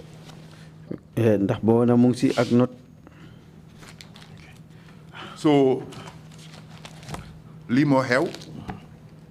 This is what happened. And then Social Security tam. And then the Social Security also. Ma jox len souf mu yaxu ci sen loxo. I gave them land and it's all in their hands. Well, the interest of the Commission perhaps is about your trial. Yes. And conviction. And the 30 million taken away. By the President. Lilen itel dal moy liñ la yobbu atela tej la ak fanweri million yi nga xamne President bi jël nako ci sa loxo. How did it feel to you being in that prison? Naka la mel ci yow ba nga nekké mile 2 ci kasso bobu? Esa li nekk fofu. Esa what is there did cancel. I didn't pray for anybody to enter that prison. Are you doing anything about it? Absolutely, I'm try. Absolutely, I'm trying my best. Tell the Commission. Hal Commission below def. When I was there, during the Ramadan. I was sitting there during the Ramadan. Usman Jammeh OJ. And Usman Jammeh OJ. Former Secretary General. Former Secretary General. We recall. During the Ramadan. Gisuñ tandam la gisuñ ko. Even the dates we didn't see it. Not a single date. Te dëkki julit la. And it's Muslim. It's a Muslim country. Maleko Usman. I told him, Usman. This is very serious there. I told him this is very serious. I told him that whenever I'm out of this place, I will make sure that there will be changes. He asked how. I told him that that one is left with God. I am an executive member of Pipeline Mosque Foundation. Executive member at Pipeline Mosque. When I was out, I went. Report matter bi I reported the matter that this thing is happening at the prison. Christian community bi dañ fa dé ñëw di dimbalé Christians ak Muslims. I told them the Christian community will come there and help the Muslim and the Christians. Ñu né ma lo bëgga def. They asked me, what do you want to do? I suggest pour ñu binda government ñu jox ñu permission ñu door di dimbalé prisoners. I told them that I would like us to write to the government so that they will give us permission to be helping the prisoners. You been the interior? We wrote to the interior. You permission. And they gave us the permission. Then the executive gave me also the mandate. The executive gave me the mandate. Funds. So that I will go and look for funds. Dimbale prisoners during the Ramadan. That's the most difficult part. Help the prisoners during the Ramadan. That's the most difficult part. 3 o'clock. What you have been given to break your fast will be given to you around 3. Rice and meat. By the time tangay bi ci sel bi, by the time ndogu di jot, by the time it's time to break your fast, heat bi yaxana lekka bobu. Because of the heat in the prison has spoiled the food. Di nga gis ne nit dina o fofu be gudi du am ndogu. Some will keep fast up till night. They will not have something to eat. So you def a budget for mile 2 alone. So they made a budget for Mile 2 alone. We were managed to have about 300,000-400,000. We were managed to $400,000. You provided with milk. We provided with milk, mew, dates, antandarma. With all that to breakfast. First year. The first year. And then second year. The second year adbi. You make a bigger campaign. You def benen campaign bu gëna reuy. We raise $1 million. Pour dal di joxe $1 million. Then you boole ci Janjambure. Then we include Janjambure and Joshua. So you start a program bo xamne. We started a program. Where the whole Ramadan. We will be helping them. Every year. Every year at Budek. My prisoners Julie Korite Day.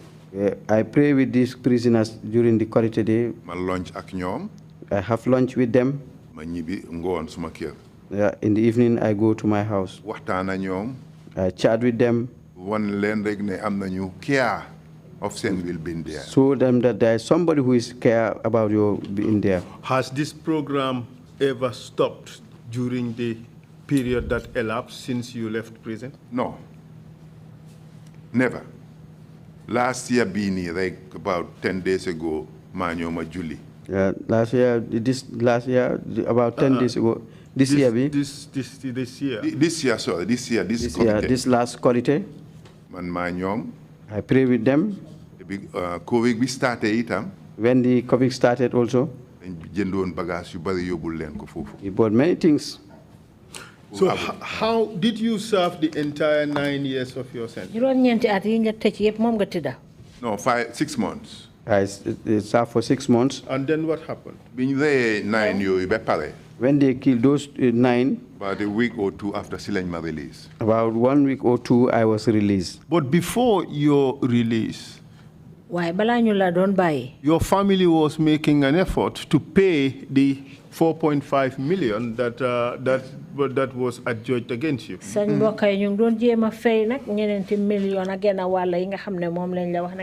us about it. What were the proposals? No, the proposal you pay the fine, you again. The proposal was that you pay the fine and you will be released. You pay the 4.5. Pay the 4.5. You buy it. And you will be released. But your wife took steps to that effect. She wrote to the president and offer him 400 plots. 400 plots. President be accept ko. And the president accepted that. Move send somebody at the policy analysis unit by the name of Charles Camara.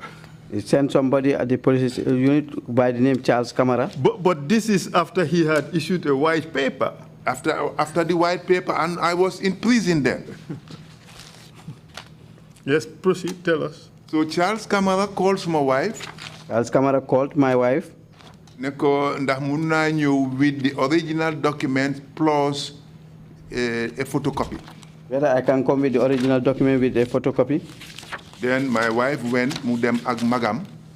My wife went with his elder brother. Cerno Diallo. Cerno Diallo. Moy witness bi. Was the witness. You jox ko original documents the lease. Was given the original document which is the lease. Mu seet ko. He looked at it. Photocopy ko. And photocopy it. President was interested. And the president was interested. After bu mu jëlee 300 yooyu. When he took the 300, mu bugg jëlaat another 450 bi. I wanted to take the other 450. Loolu dafa wone rek ni miinee woon moom.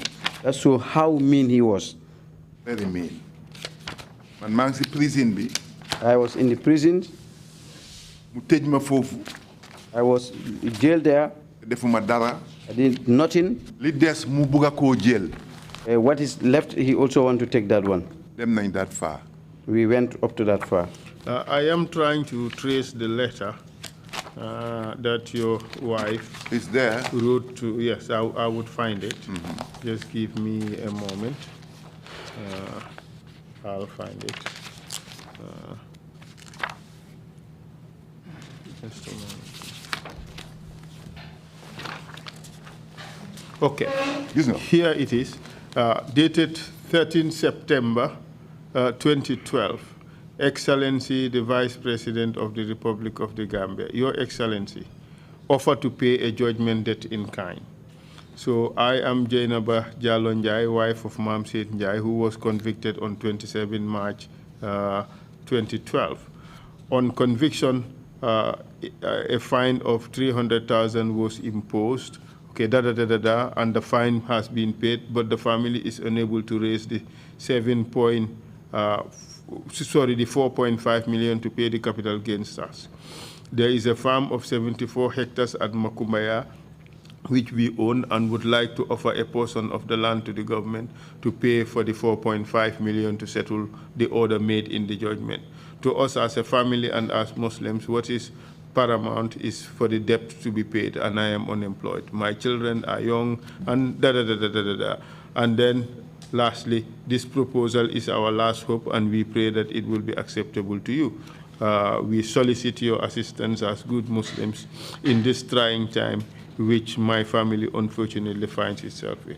So it was copied to the Attorney General and Secretary General. So you said Yaya Jammeh accepted this offer?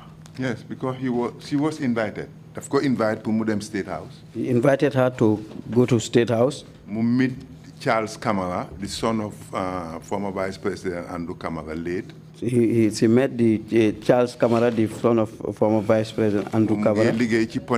Policy Analysis Unit. He was working at the Policy Analysis Unit. More them ak brother am ñu talk. He went with her brother, and they sit. Documents yep. And they pick all these documents. Because Charles dafa gis ne dafa minute ci letter bi ne ko na go ahead and finalize this deal. Because Charles saw in the letter that he minute that he should go and finalize with it. Wan na lolu suma jabar. He told that to my wife. So then that was in September. That was very September. Then October. In October, I was left. I was released. In the meantime, we have had the then Minister of Justice, Mr. Njie Pt2, testify before this commission. That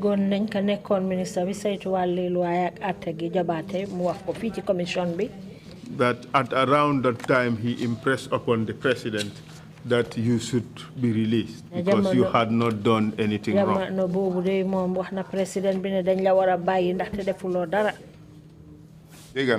the oath. I had it here on the oath. So that means lim don wax yeb digala. That means what he said is true. Because Mom, as the Minister of Justice. Mom, as a Minister of Justice. Wax na an honest opinion am. Wax na nak li nga xamne moy xelam bu wër. Kon li wax digala. Then what he said is true. But soon after that you were released. Wa yagul rek ñu bayila.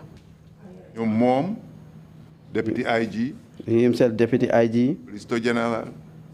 Inspector General. Present Secretary General of the Head of the Civil Service. Present Secretary General, Head of the Civil Service. Noah Touré. Ñom la of the cabinet. He called them at the cabinet. Di waxtaan ak mom ñom ñep ñuy waxtaan ba end up mu ne tay dina ma bay. They chatted until he decided that on that day he will leave me. Press release. They should write a press release. At night.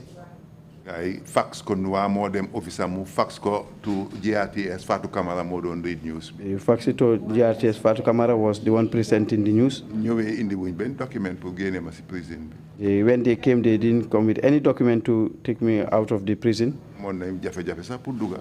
They have some problems to enter. They found me in my cells. I took my towel, I put water there. Put it on my head. Reduced temperature so that I will reduce the temperature. And when they enter to the cell, at night, they told me that Mr. Njie, let's go. I told them I will not go. I refuse. Refuse again. And supervisor the supervisor who came with them. Mr. Njie, you are going home. Still, he told me that Mr. Njie, you are going home. Minister of Justice is here. The Minister of Justice is here. Mom mu fi pour yow nga dem. Den fekk moom yaaya tam yónnee na somebody si suma kër. Then Yaya Jammeh sent somebody to my house. Pour wan leen ne tey man foofu lay fanaan. To tell them that today I'll spend the night there. Bi ma egsee si bunti kër gi maa ngi fekk xale yi ñu ngi maa teeru. When I arrived at the compound gate, I found that these kids were waiting for me. Why did you initially refuse? Because prison boobu ñu ñëpp a dee waxtaan am na ñoo xam ne dañ leen dee jël ci guddi di leen yóbbu di leen tocco. We usually have discussion at the prison. Some people will be collected there at night. And dañoo wax ne ñoom dem NIA lañ fanaan. Some will say that they spend the night at NIA. Ñeneen ñu ne Bond Road lañ leen yóbbu. Some will say that they were taken to Bond Road. So dégg naa loolu already. So I had that already. So suñ ma ooyee pour ma dem du ma nangu. So if they ask me to go out with them, I will not agree. Loolu taxoon ma refuse to go. That's the reason why I refuse to go. Why do you think Yaya Jammeh released you? Lan nga foog ne moo tax Yaya Jammeh bàyyi la. Du ma wax ne conscience because amut ko. I will not say consent because he has no consent. That is a very serious allegation that he doesn't have consent.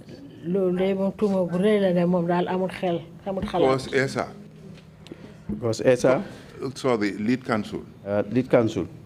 The commission started bentay. When the commission started up to now, what we had here on killings, somewhere put the nylon bag over their heads and kill. To 9 girls and some were taken from my to 9 women, 9 men and a woman. Yes. They took them and killed them. You bury. And many things. Need to am conscience to the flow. Somebody with conscience will not do that. Conscience to make a delay. Somebody with conscience will not continue killing people like that. Arresting. By our count, it's over 157 West African migrants, 11 November 11, and 9 death row inmates and family members, and the students 14. Yes. So the counting continues over 100. Yeah. Okay. Under normal circumstances, a normal human being. If you kill only one person, it's enough for you it's already enough that they should tell you as that you are not a human being.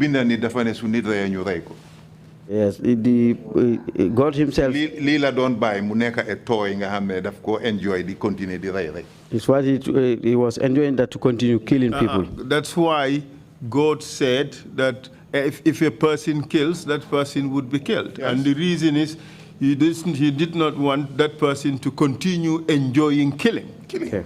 And he was enjoying killing. He just killed.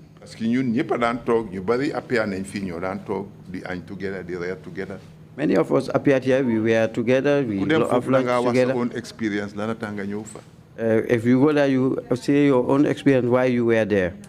It was very painful.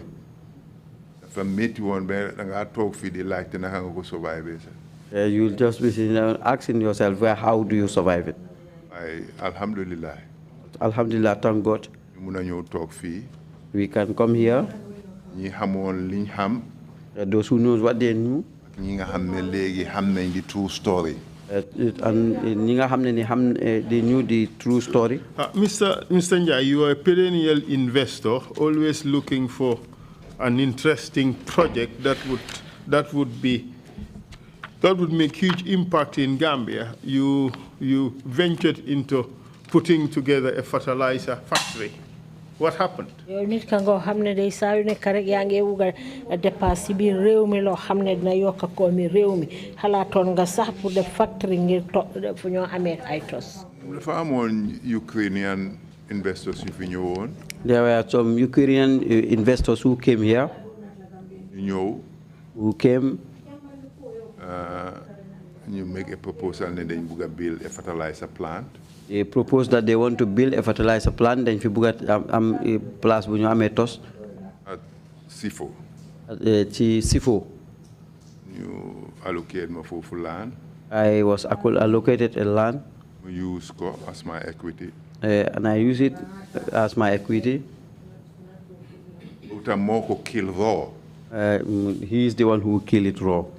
Because Yaya so satisfied with like mom do deflinga buga. Because if you don't satisfy him, he will not do what you want. When we chatted, when we discussed, change concept. He wanted to change the concept, which and he wanted to take the project, they came here. And their law. When they went back, there was a special access. I'm on access at Nyom. He was accessing them. I'm on the demands from the phone. There was some demands that he made. I refuse. And they refused. Like what? Like Len Harris. He asked them some amount of money. They told him that they will not do it. So he said to them that let them not come back here. And then this is how that project dies. That's how that project died. How about your involvement in the project? Did he have anything to say about it? Well, not directly. Them speculate how lan la ci wax. Not directly. I'm just speculating because I didn't know what he had said on it. Because Yaya Jammeh tam amon na habit bo xamne daf de wax lo xamne dara nekku ci dega. Yaya Jammeh has a habit that he will say something and that will never be true. Mu waat. And at the end he end up swearing. He is the one who can swear better than anybody. If swearing could have been killing some people, he would have died by now. Every time we usually see him handling this. And what happened to the land you were allocated at Sifo, which you used as equity? We would have co-annexed because it was a back-to-back ak land and bineka Sifo. It was annexed because they share fence with his land. At that time, I didn't even lease the land. Compensate na villagers, but I didn't lease it, so it was given to me. I compensated the villagers, but I cannot claim it back. But nonetheless, whosoever is first in time is stronger in law. It was allocated to you. Did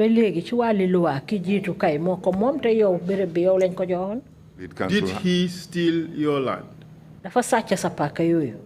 Lead council hamon gane luwa nekut fi de.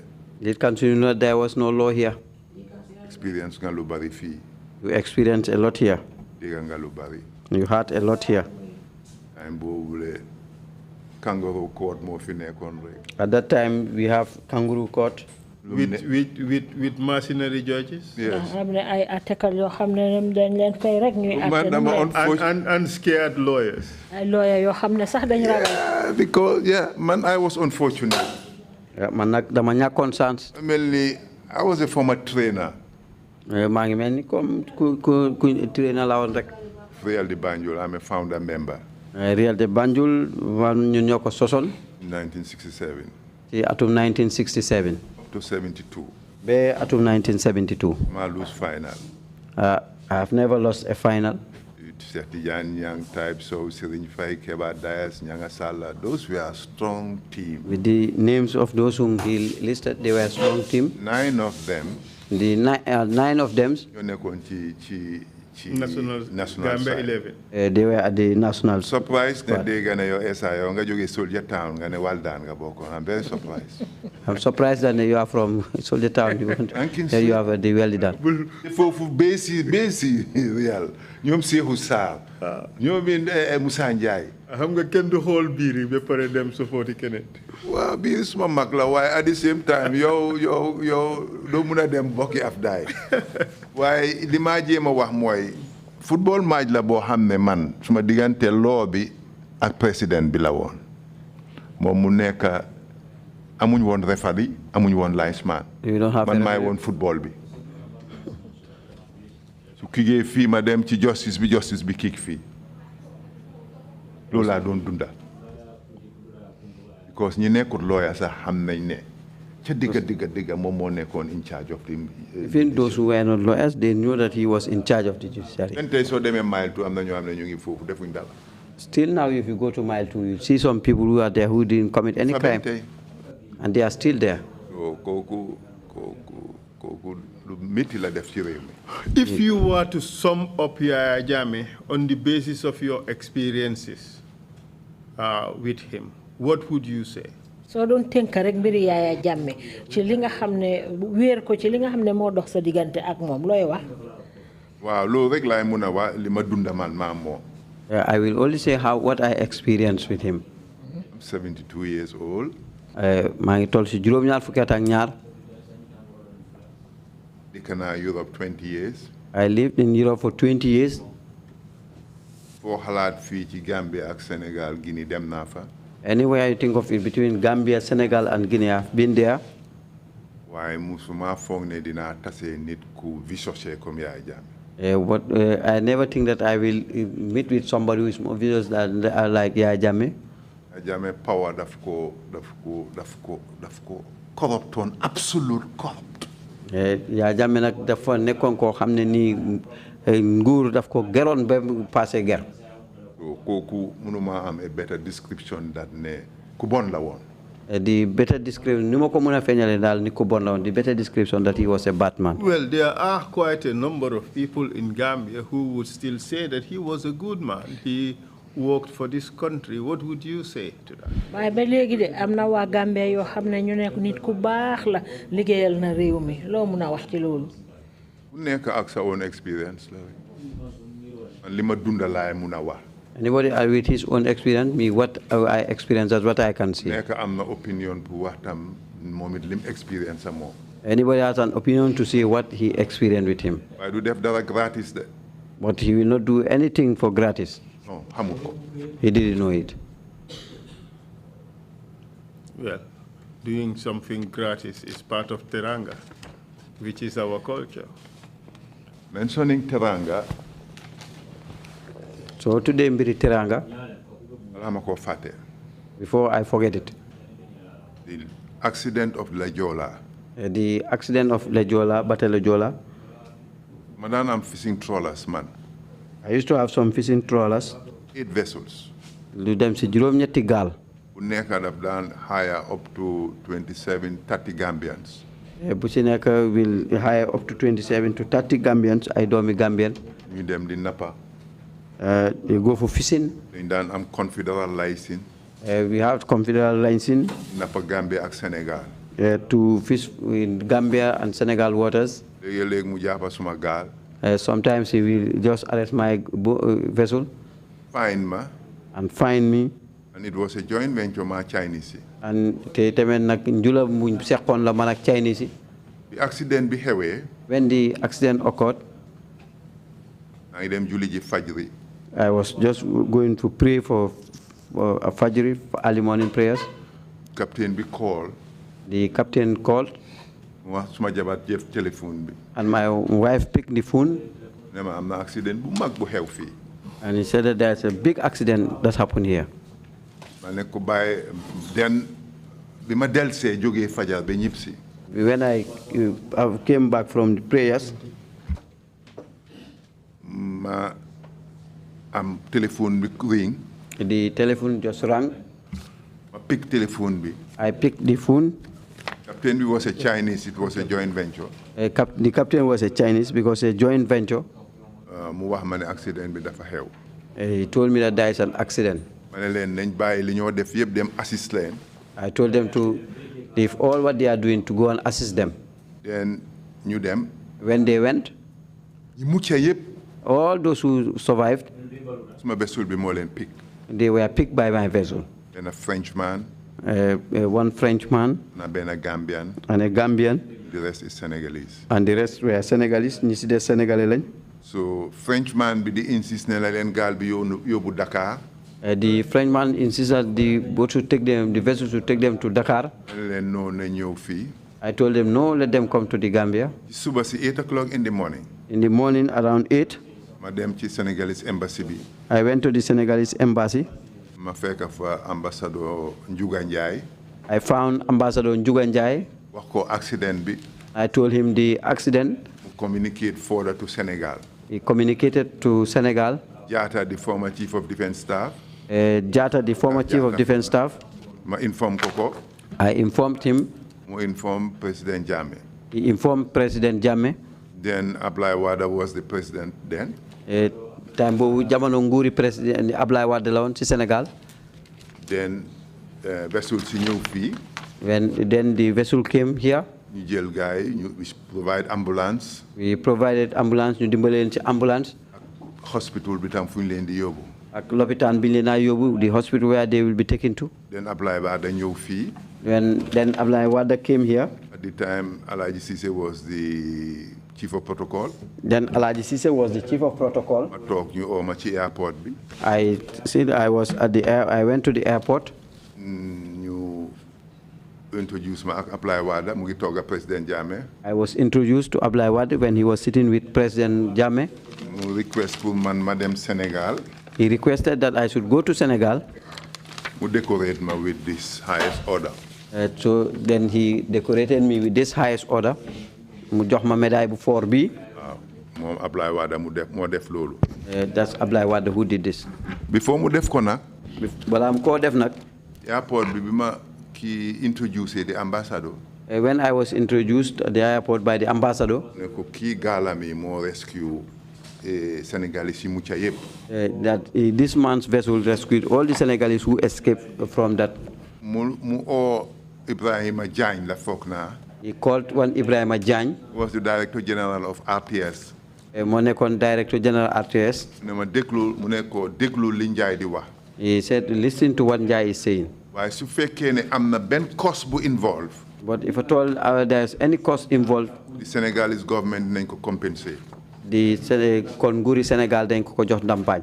So ma ne ko loolu ëpp naa def. I told him that no, I will not do that. Because diggante Sénégal ak Gambia benn la. But because between Gambia and Senegal we are all the same. Su xewoon Sénégal ñoom it dinañu defal lu ëpp lii. Su xewoon Gambia then Senegal dinañu defal lu ëpp lii. They will do it the same to us. So ma refuse to get any offer from them. So ma bañ nag pour jël benn ndàmpaay boo xam ne tukkee ci seen nguur. Invite ma yóbbu ma ba Sénégal.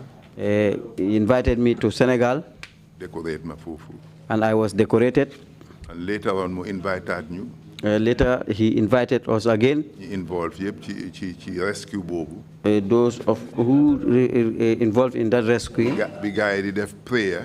When they were doing these prayers. ñu attend moom Yaya Jammeh mu jox ñu plane am bi. Yaya Jammeh gave us his aircraft. And about 4 ministers joined us. And about 4 ministers you and ñun. Ñu dem. When we went. You witness prayer. To witness the prayers, ñu fekkee ñaan yooyu. Ñëwaat fii Gambia. And we came back to the Gambia. And Senegalese yi amuñ foofu. The Senegalese didn't stop there. Bi ñu yégee ne Yaya Jammeh daf ma jàppa. When they heard that Yaya Jammeh arrested me. Dañ dem on TV. They went on TV. Dañ dem ci télé bi. Ne ñi nekk ci jàngu yi. Ne those who are in the churches. Ak ñi nekk ci jumaa yi. And those in the mosque. Because suma role ci la Joola. Because my role in the Lejola. Nama ñëpp ñaanal pour Yaya Jammeh bàyyi ma. Let them all pray for me so that I will be released by Yaya Jammeh. Live on TV. Live on television. Sénégal jërëjëf ñoom it ñu am teranga lañ. Then Senegalese people ñu am teranga lañ. Mr. Njie, thank you very much. Mr. Njie jërëjëf. I have no further questions. Amatuma leneen lu ma lay laaj. Hand over the witness to you, Mr. Chair. Mr. Chair jébal naa la seede bi. Thank you very much, Council, and thank you very much, Mr. Mam Sait Njie, for an extraordinary testimony this afternoon. Jërëjëf Council, jërëjëf Mam Sait Njie ci seede yu am solo yi nga xam ne moom nga fi def. It's very rare to come across a very good person, quite enterprising, who would fall foul from the leader of a dictatorship. jafe na nag pour am nit ku baax ku mel ni yow di nit koo xam ne ku farlu nga ñëw daal loru ci loxo koo xam ne rek moom doxalinam yépp mbiri jaay doole la. When all you have at heart is the good and progress and development of your country and people. te fekk yow li nga am kéene ci sa xol bi yépp moo di njëm kanam ak yokkute sa réew ak nit ñi ko dëkkee. I'm sorry you encountered such a great difficulty during the regime of Jammeh. maa ngi la masaw bu baax a baax ci jafe-jafe yi nga jànkuwanteel ci jamonoy nguur Yaaya Jammeh. That enterprising side of you, li nga xam ne yow pour dépasser réew mi rek mooy sa jubluwaay. I hope technology would help Gambia to clone you. te xam naa ne nag li nga xam ne mooy wàlli xam-xam xarala yu mujj yi dinañ dimbale réew mi pour ñu fal la. So we have more Mam Sait Njies to develop this country. ñu am nag ay xam-xam xarala yoo xam ne dinañ mun a defar ay Mam Sait Njie yu ci bari yoo xam ne dinañ mun a nekk ci réew mi pour indi yokkute fii. We're sorry for you and your family for the very difficulties that you encountered. di la mastaw bu baax nag yow yaak sa njaboot ci jafe-jafe yi nga jànkuwanteel. Commissioners, if you have any questions, please indicate. Imam C, you have the floor, please.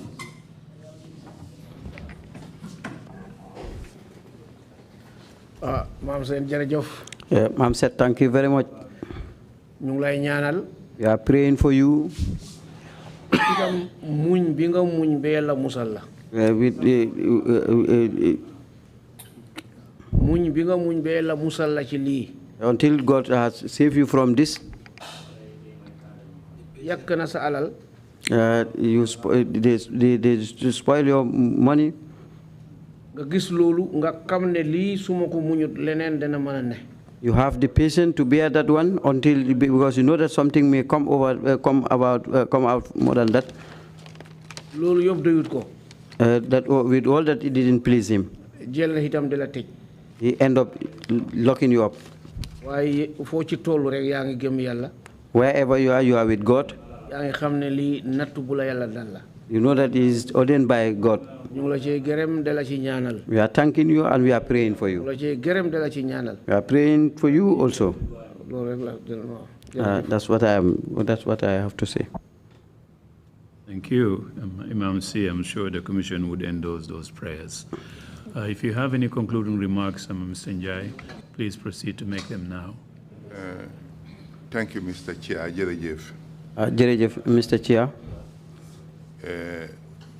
Fi ma dooree mooy. Where I will start is.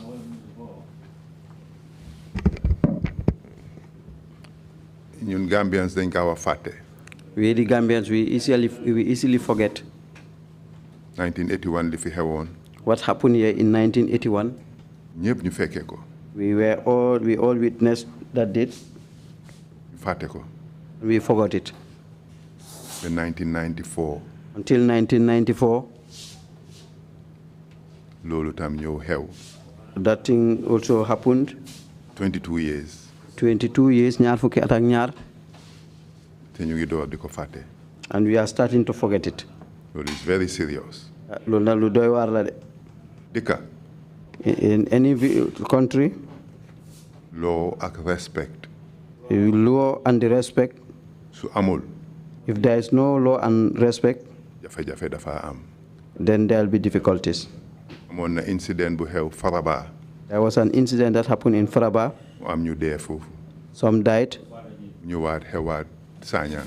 It happened in Sanyang also. ñoo gis dee si. What we are seeing these days. ñaan nañu Yàlla dimbale ñu mun koo saafara. May God help us to save our situation. parce que li tax ñu am smiling coast bi in Africa. Why we have the smiling coast in Africa. jàmm rek la. It's only peace. tourist yi. The tourists. li tax ñu ñëw ci dëkk bi. Why they are coming here. jàmm fi nekk. It's only because of the peace. ñu try ñu maintain jàmm bi. Let's try and maintain the peace. nit ñi am jàmm. People have peace. dimbale nit ñi. Help people. loolu moo ñu mun a dimbale ëllëg. That's what can help us tomorrow. reason bi. The prison. Those who pass through, there are many. But when they are out, they forget it. It's a very serious problem. This is very serious. There are some elders who pass through there.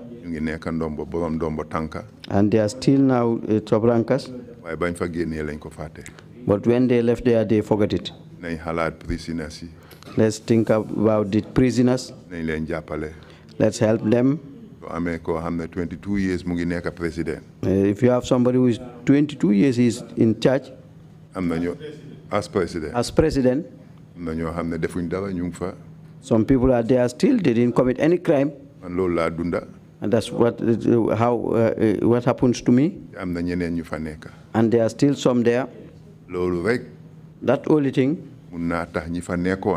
can make those who were there to hold each other, to come together and and help those who are there.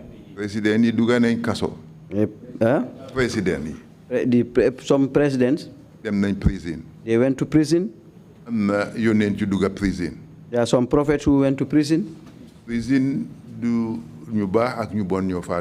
A prison, those good people and bad people always go there. Let's try to see how that place can be changed. I think the solution is let's build a new prison. And we help each other. And we have peace in this country. But it's sad when you are leaving this prison. The baggage that you are taking along. Some people will end up being mad. They cannot manage what they went through. For us, we are lucky. God is helping us. It's very painful. It is very painful. We are praying. Peace prevail in this country. We help each other and help those that we know that we are better. We are better than them. Mr. Chairman, thank you very much. Chairman, thank you very much for giving me this opportunity. Clouds under my shoulder. So that I will remove the clouds and doubts that were on my soldiers. I really appreciate it. I really appreciate it. I never thought that I will ever come here. For a different purpose. I once came here for a different purpose, Honorable Justice Jobate. This one, if at all, it was not because of Honorable Justice Jobate. I will not come here. He also helped. He came here. He didn't mention that he was coming here. He didn't tell me anything. But he told his truth. And that's what compelled until I was invited here. I'm thanking all the commissioners. And this job is not a small thing. Maybe it's normal to you people. But it's not small in the eyes of God.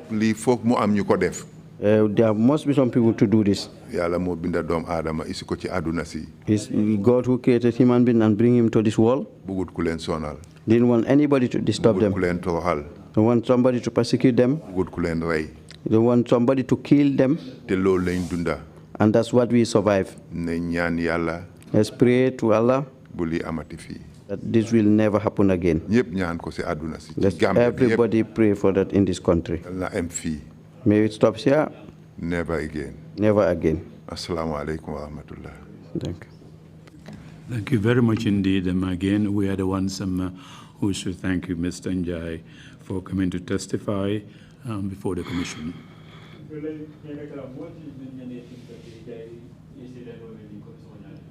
maa ngi gërëm Mr. Njie pour li nga ñëw wax ci commission bi la. But again, thank you so much. Council, you must have a lot of submissions to make yes, for Mr. the record. Thank you. Please proceed. The bundle of documents yes. Bounded together by Mr. Njie should be Exhibit 227.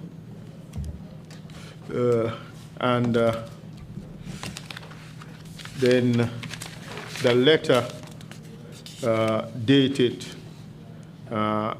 21st November 2008 should be 227A, and letter dated 25th November, that is from that is to the Managing Director of Social Security from Ministry of Finance. It's Exhibit 227B, and then letter dated 16 February 2009 on the domiciliation is 227C, and the letter dated 23rd June 2009 is Exhibit 227D, and then the stack of pictures would be Exhibit 227E1 to E27. Thank you, Mr. Chair. Thank you very much indeed, Council, for that. The requests are all granted. Thank you very much, Mr. Chair. Yeah, thank you. All good things must come to an end. If we served any good purposes during the past 2.5 years, it's in our providing for the people of the Gambia public proceedings or hearings.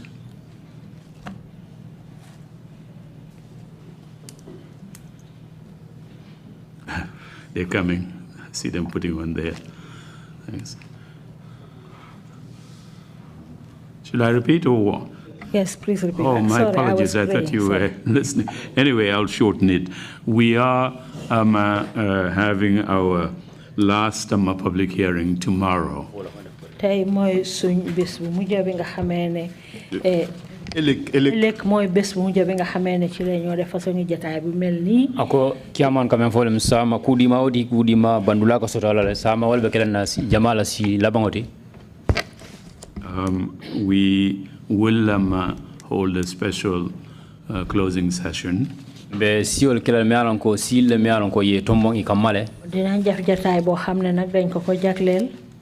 We will tell you if it is going to be in the morning or in the afternoon tomorrow. Mba falale na fabe kala sobandal la bam fabe kala tilibulol la sama. Ko defé dinañ leen wax ndax ci suba si lañ ko def wala ci ngoon gi. It depends on the availability of the witness scheduled to appear tomorrow. Be ko nyimbe dese lala menga wala nyindi ko sedo nyinga be sotono la wato menna sama. Dafa des rek ci sédé bi wara ñew ëlëk ban waxtu lañ ko am. But we thank you all very much. We will get to see you tomorrow, 10 o'clock in the morning. Ala baraka ba ke silam be lola jenne fo sama somanda nimbenda jam. Ñu lay gërëm bu baax nak ba ëlëk ñu fi tassé ëlëk ci fukki waxtu ci suba. Thank you all. Meeting is adjourned.